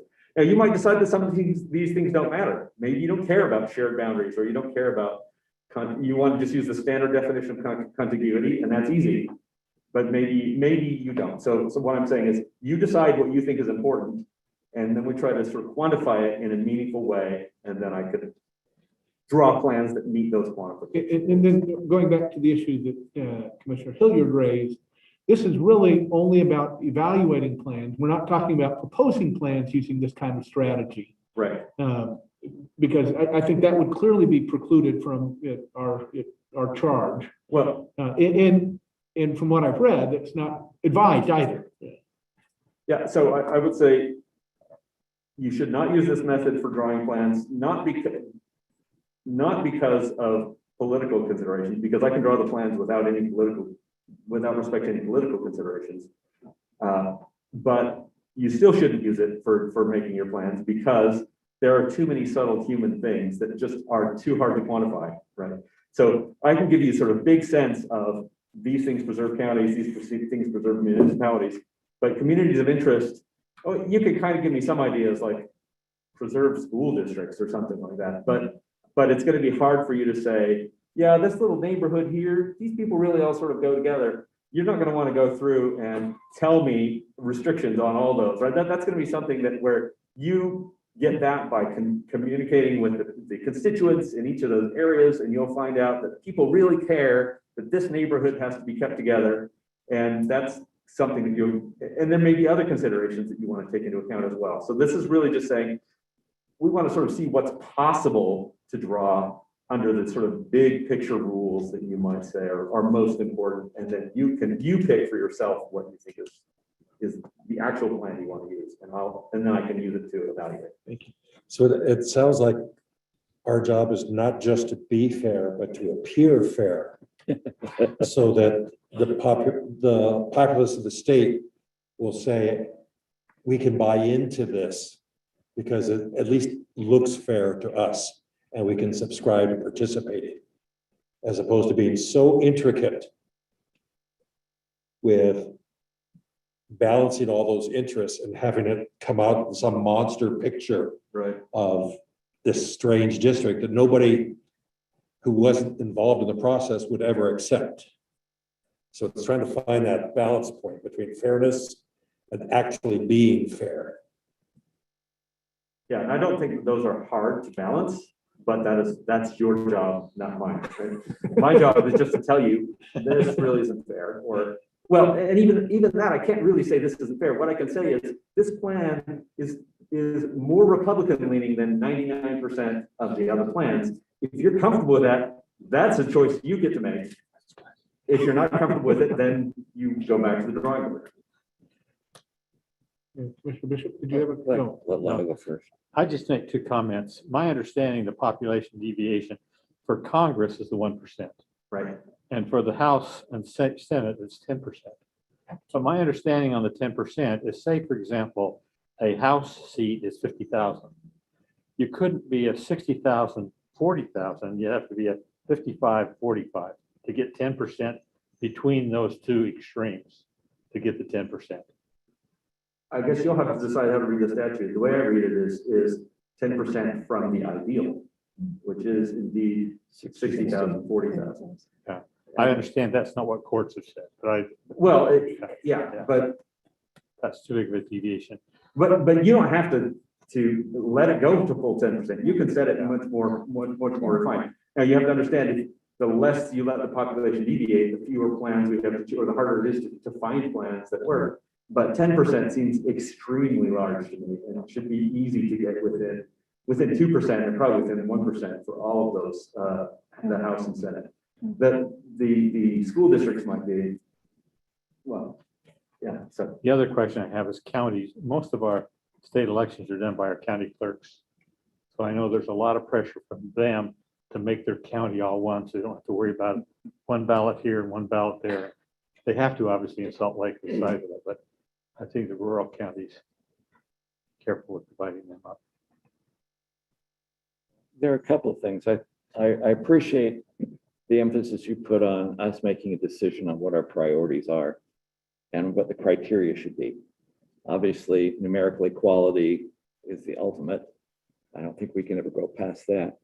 But I'm sure we would want to respect county boundaries, municipal boundaries, topographical issues, but we should try and rank those in some particular way as what would be more significant, realizing that any of them may have to go depending on getting the right total number of seats fit into the map. I also appreciate that you're putting into here, this is not a mathematical equation. Those people who draw districts, there has to be a human factor that goes with it, because we have to realize that we're drawing a district for 10 years, that by tomorrow, after we draw the district, the numbers will change.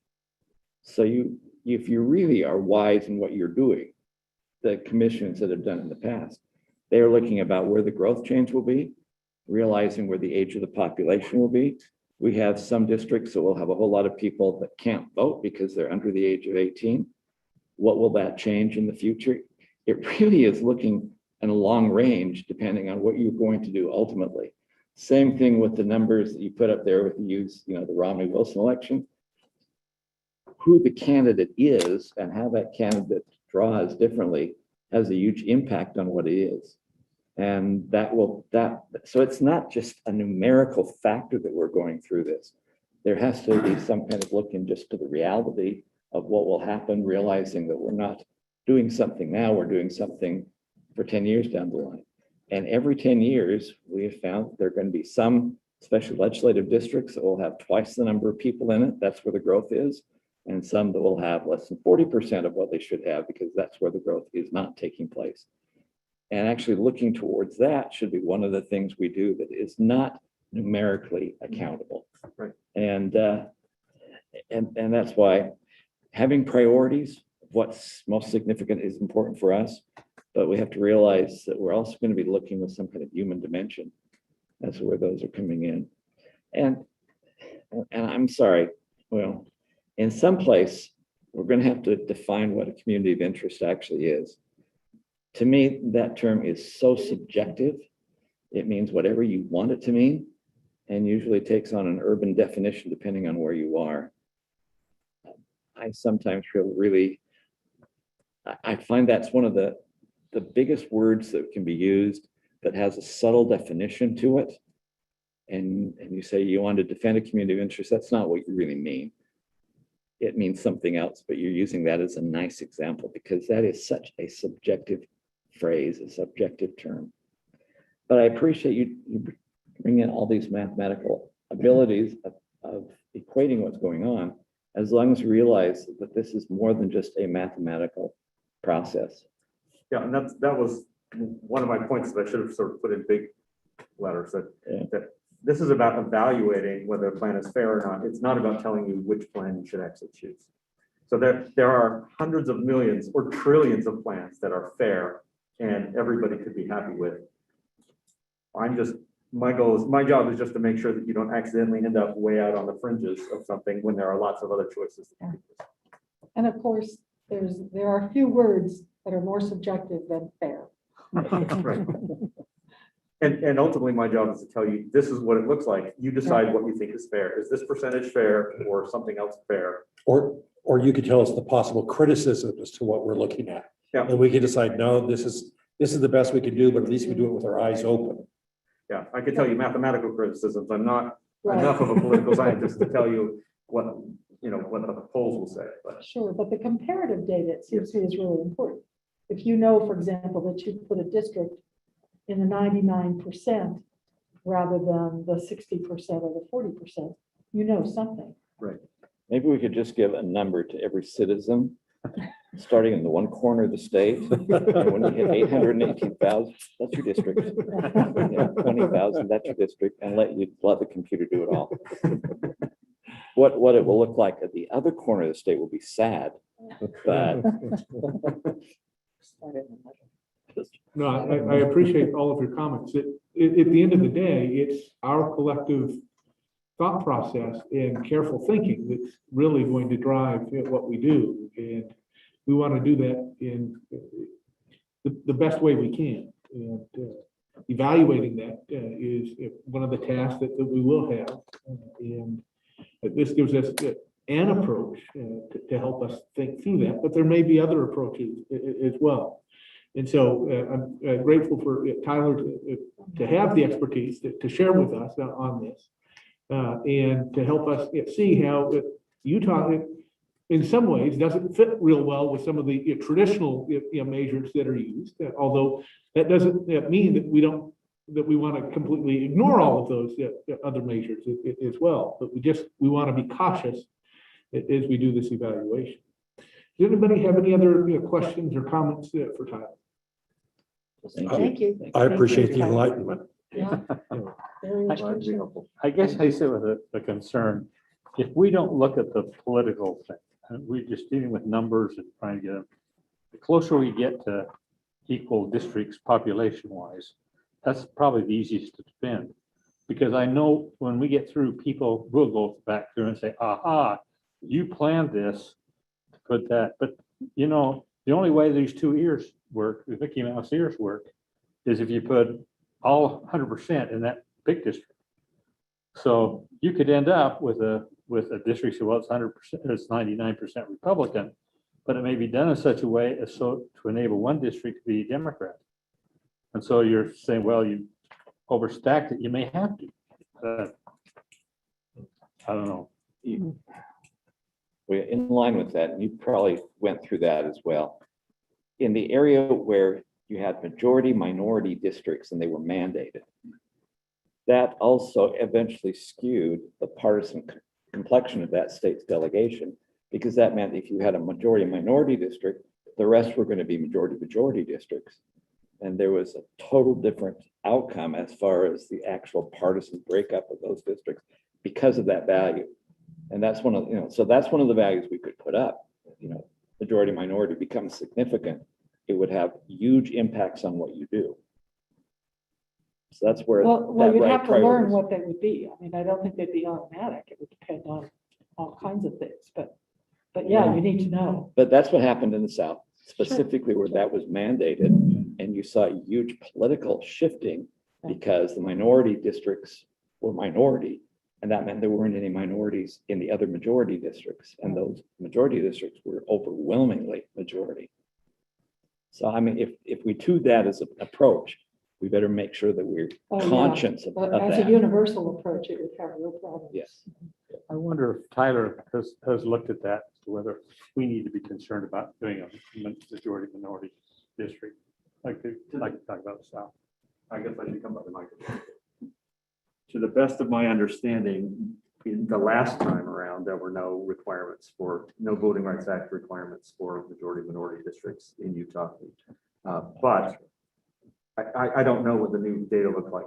I don't know whether there could possibly be a new one this time. And it may also depend on whether someone chooses to bring a lawsuit to the courts to say, no, we really are a community of interest or a minority that ought to be respected of that act. So as far as I know, there's no concern, but you'll need to consult with your lawyer on that. 'Cause that's So does that mean if that were a criteria of ours, it would increase the likelihood of litigation? Well, not necessarily. It would depend on the pushback, on the public perception and who was angry or who felt aggrieved by it. Gotta have a plaintiff. They're not hard to come by. I was gonna say, there's always somebody who's angry. Well, thank you very much, Tyler, and thank you Thank to the you. commissioners. I'm going to walk down and grab the click share because I'd like to share a couple of items on my screen. Could I just ask, Mr. Chair, I find myself a little, Like a little break? no, I find myself a little confused about our immediate schedule for meetings. Yes. Are you going to be dealing with that before we adjourn? Yes. Great, we- okay, We thank will deal with that. I will wait patiently.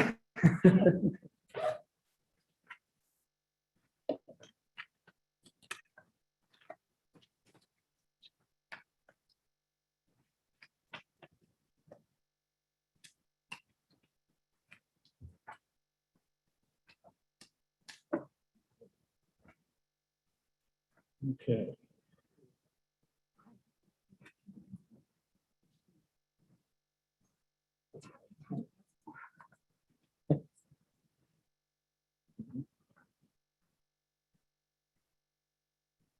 It came on right quickly when we did this earlier. Mhm. There you go. That's because you didn't have an audience. Exactly. Get your daughter to do it. She'll do it.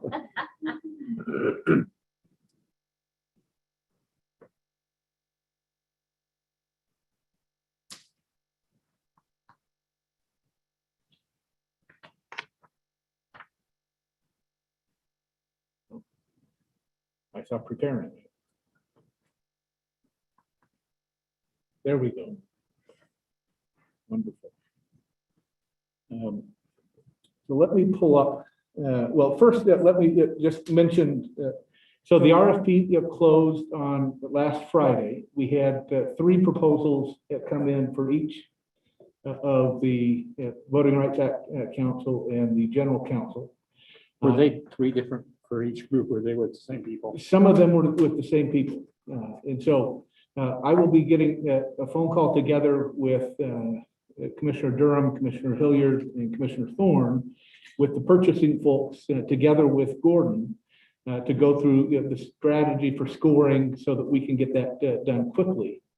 And if we can get it done before the next meeting, the next planned meeting, I would be happy for us to convene at an earlier time, likely through a video meeting in order to finalize council so that we can get council as soon as we possibly can. So the other thing that I wanted to share with you was all related to the website. And so let me pull this up. So we've been working with the state's website developers, and this is a preliminary mock-up of what the website will look like. It will have now again, all of these pages don't go to places, but some of them do. And so if we click on commissioners, now you can tell we don't have anybody Adam Adamson on the commission. But it gives you a sense. Or somebody to translate the Latin. Yeah, or translate the Latin. But the idea is that for each of the commissioners, we'll have a brief bio so that people can get to know the commissioners. And then this would be where the logo goes. And when you click on the logo, it will take you back to the main page.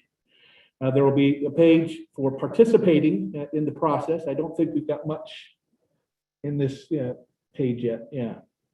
And then there will be a page that has some kind of redistricting 101 kinds of help people understand the basics of redistricting.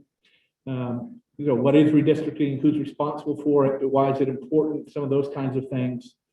And then there will be, and this is where we'll have the software eventually from Esri that will allow the public to draw their own maps. And so, and we'll have some access to current maps so people can see what the current boundaries look like, as well as allow them the opportunity to draw their own maps and to submit those. And then we'll have a way for them to get involved and contact us through all of these things. So again, if you look at the mapping the boundaries that we'll have up at the top, the creating your own political boundaries. Yes, one of the questions that, oh, go ahead. I was just saying, I have a question based on what Lyle was talking about earlier is when they draw their district, are they going to be forced to draw all the other districts too and see what the impact is? I think, I like that idea. And if the rest of you are comfortable with that, I think we could put that as, when we list instructions on drawing, we can tell them they have to draw for all 4 districts. Most of them won't, but we want to keep the Utah Senate, US Senate on it. No, I'd like to see those maps. Yeah. for the US Senate. That would be interesting. So, that's a website designer issue. So we'll get that correct. Because I hadn't thought of the thing that Lyle was talking about before is I can draw my district to my neighborhood and say, I want this, but that then interferes with other people's ideas of what their neighborhood ought to look I like. say the first 3 are easy. The last 10 are horrible. This isn't the sharing on Zoom? Oh, thank you. I apologize. I thought I had it. Well, let's turn on that. Is that sharing now? Yes. Okay. So I apologize to the folks watching at home that didn't view all of our beautiful maps. But just to give you some idea of what it looks like. And we're hoping, again, that within the next couple of weeks. Now, some of that is also contingent upon this contract for software. The state continues to not have it completed. Some of that is around getting an agreement from Esri, for example, on making sure that they can deliver the cleaned up data to us so that we can start using it September 1. So some of those things have gone into some of the final contract negotiations. The other thing that I wanted to share with you is the logos. And now I have to stop sharing. And I have to come over here. Pull up the file, I apologize. So make sure I'm sharing this so the folks at home can.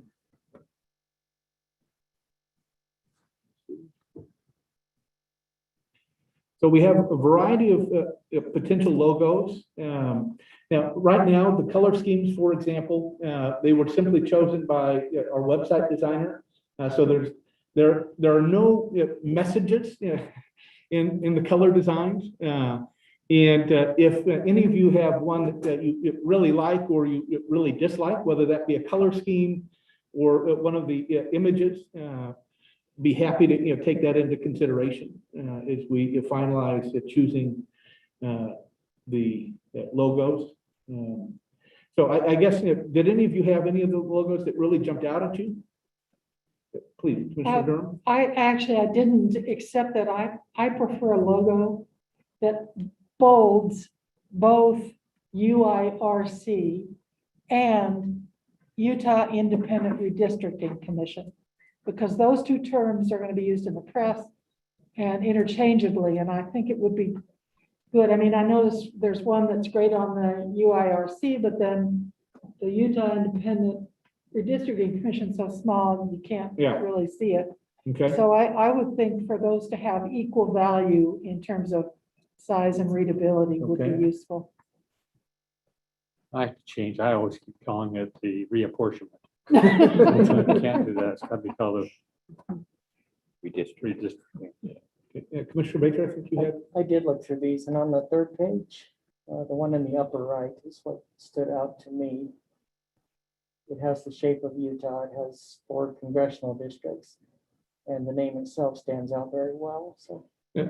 And one of the other things that we can do is we can have essentially kind of 2 complementary mix and logos. match. True. So if we could have, for example, one that just had UIRC with the map logo, as well as one that had the Utah Yeah. Independent Redistricting Commission.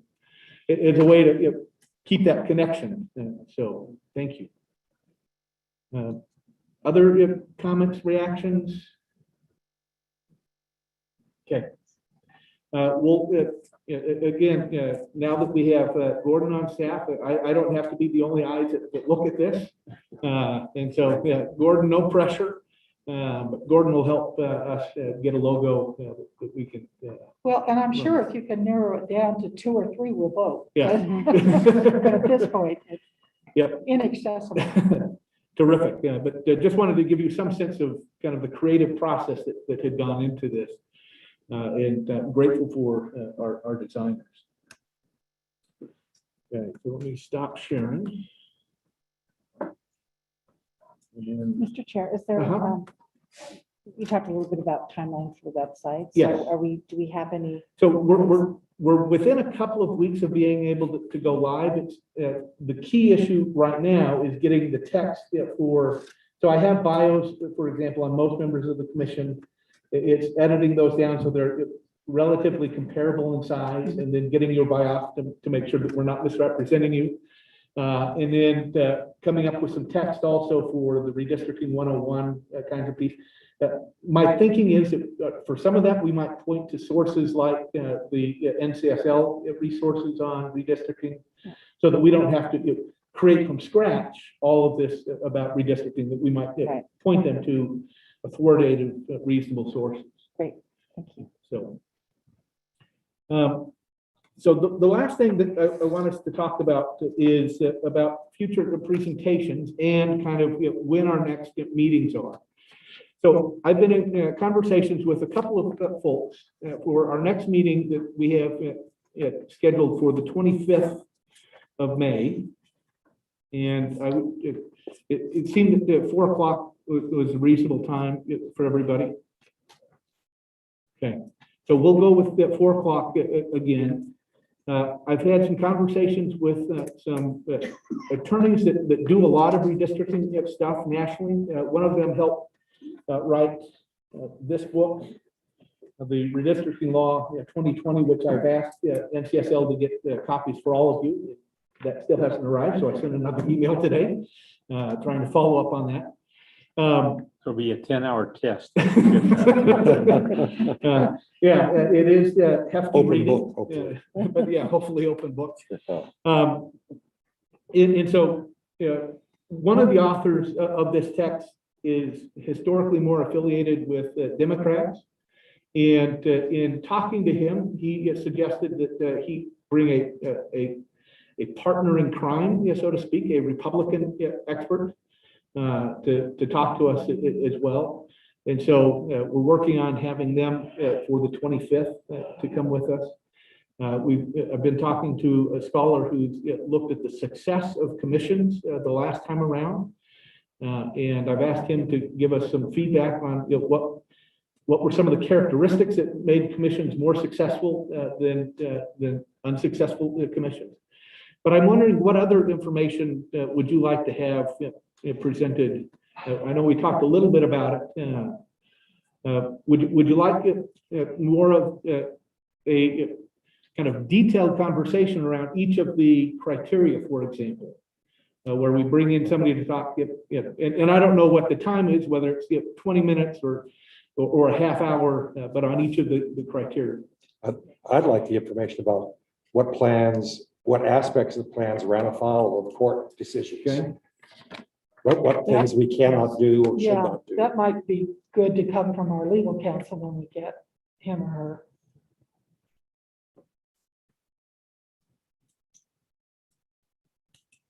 Okay.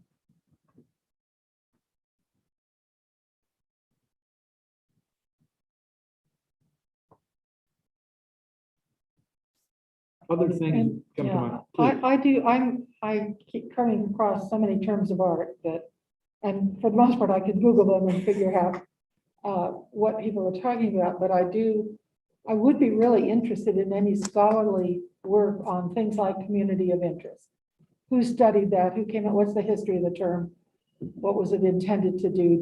Has it worked anywhere or has it not worked anywhere?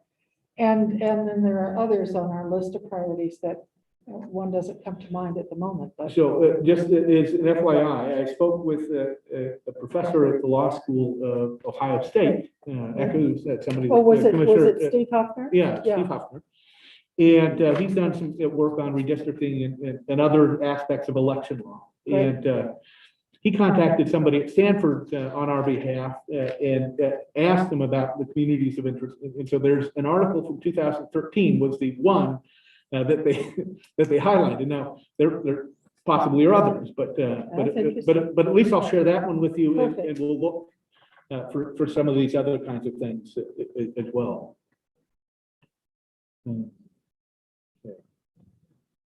So the other thing to talk about then is kind of our upcoming schedule as we talk about these future meetings. I know we had some tentative dates that we emailed out a little while ago. We had a couple of people had some issues around one or two of those dates. But it appears that the first, the June 8th, I think it's June 8th. Let me make sure I'm looking at the calendar so I don't misspeak.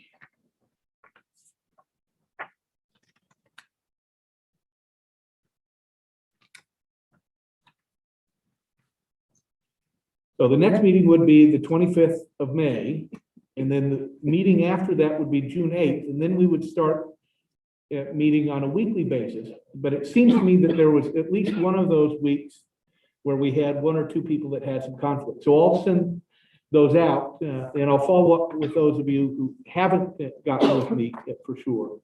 And then I do know that we had some date issues in July, but what I'll do is, as we put that timeline together, I'll propose a couple of dates for public hearings in that first, whether that's late June, early July kind of period, so that we can start doing some of those. And then we can map out what else we'll do later in July and August before we hit the September and October time horizons. Does that seem like a reasonable approach? Will we have the facilities to do attending by Zoom when we do those in-person meetings?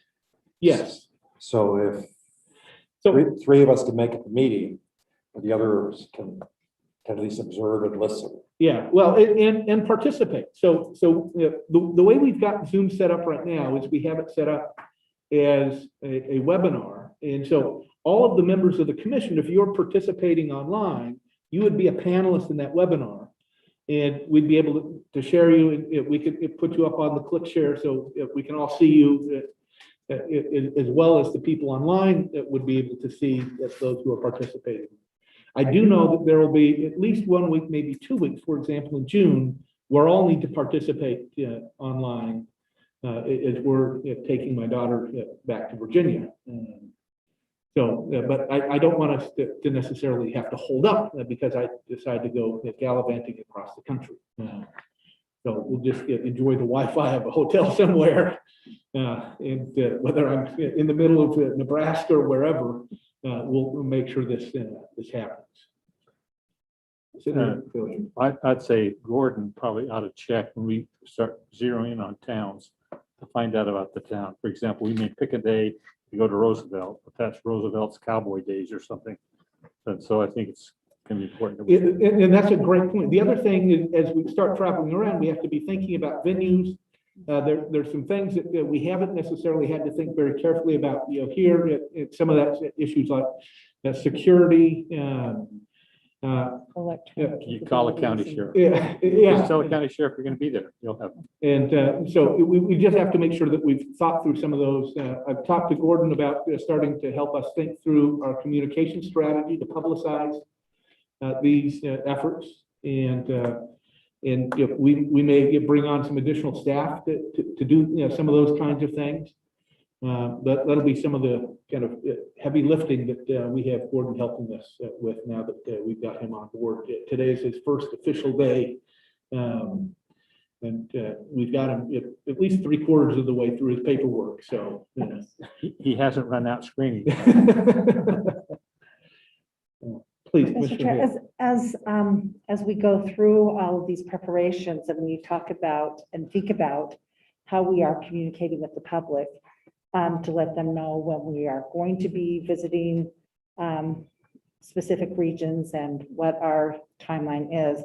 I would love to suggest actually that we think of non-traditional ways of communication as well. I mean, there are a lot of us of a certain age that are used to receiving information in certain ways, and then those who are much younger than many of us here receive their information in a different way. So just that we are exploring all different ways of communication, modes of communication, so that we can get the word out adequately would be great. Thank you. And I'll rely on some of you to help me think about what some of those non-traditional ways are. And more importantly, maybe some of your grandchildren. So you and your family can do TikToks. We just learned about Marco Polo this last week, and so maybe we'll do some Marco Polos. It's a video communicating app, for those of you who aren't familiar with it, like I wasn't prior to this last week. Okay, any other issues around meetings, schedule, those kinds of things that, did we cover sufficiently your question? I mean, more detail would be better. No, this is good. I just have one follow-up question. We're scheduled for, let's see, the 8th of June.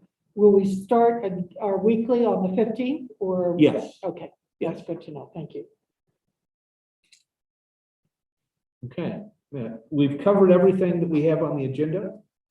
And my understanding, and our attorney can correct me, I cannot ask for any unagended business. So it appears that we need to close. You can discuss something that's not on the agenda, but you can't take a vote on something that's not. Okay.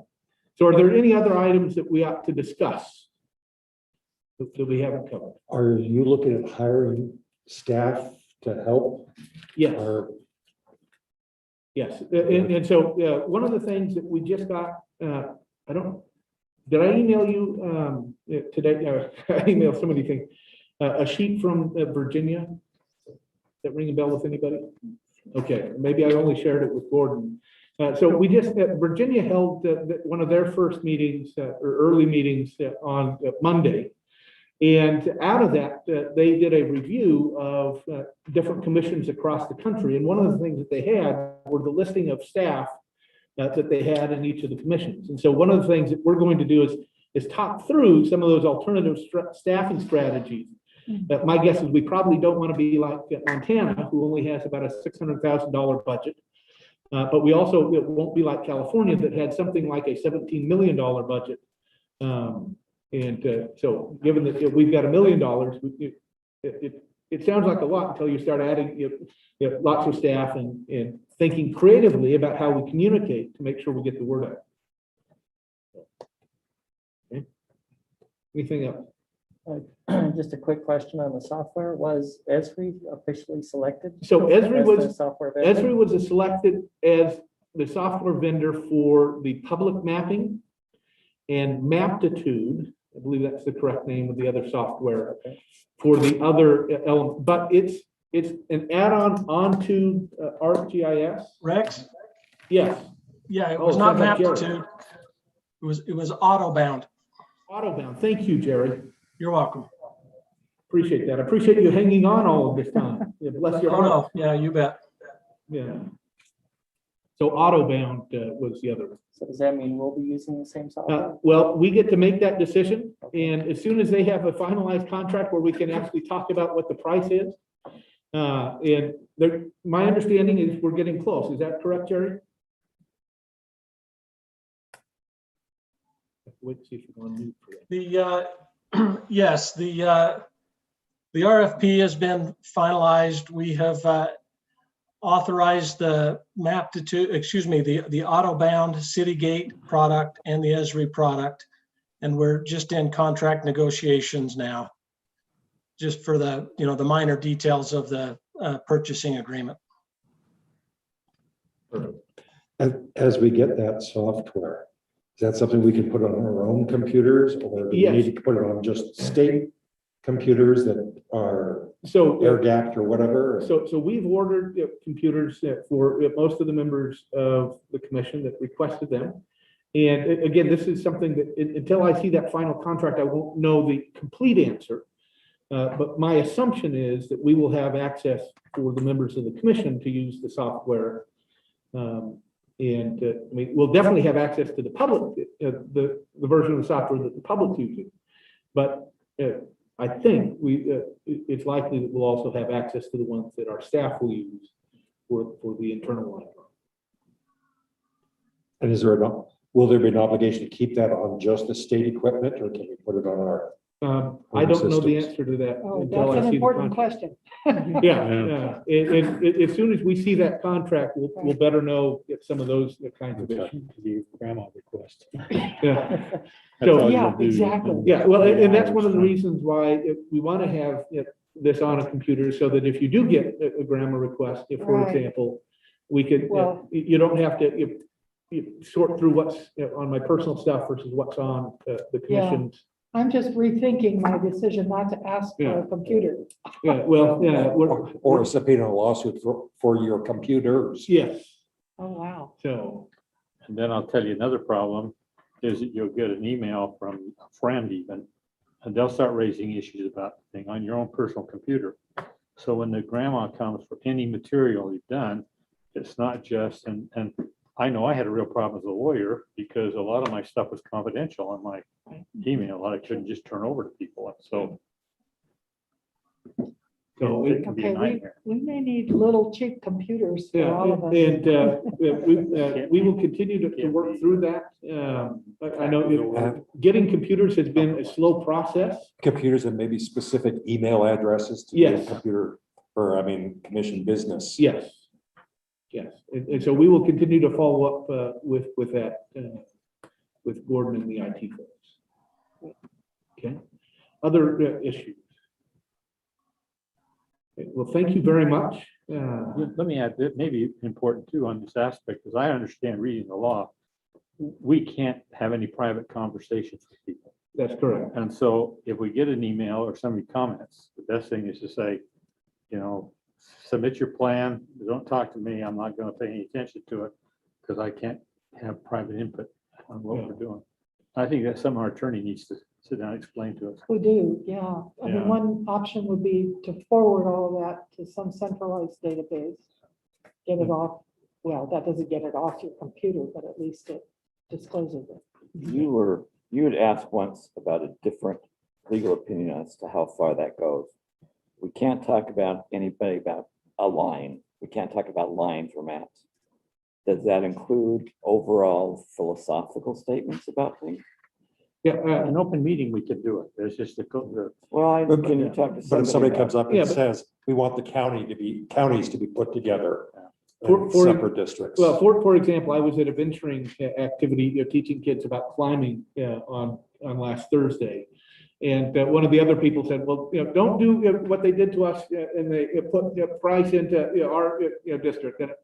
And we've got to get some clarification on how we react when those kinds of things happen. Because part of it was a philosophical issue, but part of it was clearly, I don't want that line to be drawn here. I want it to be drawn there, kinds of issue. And how we navigate that space, I think it is one that we do need some additional guidance from.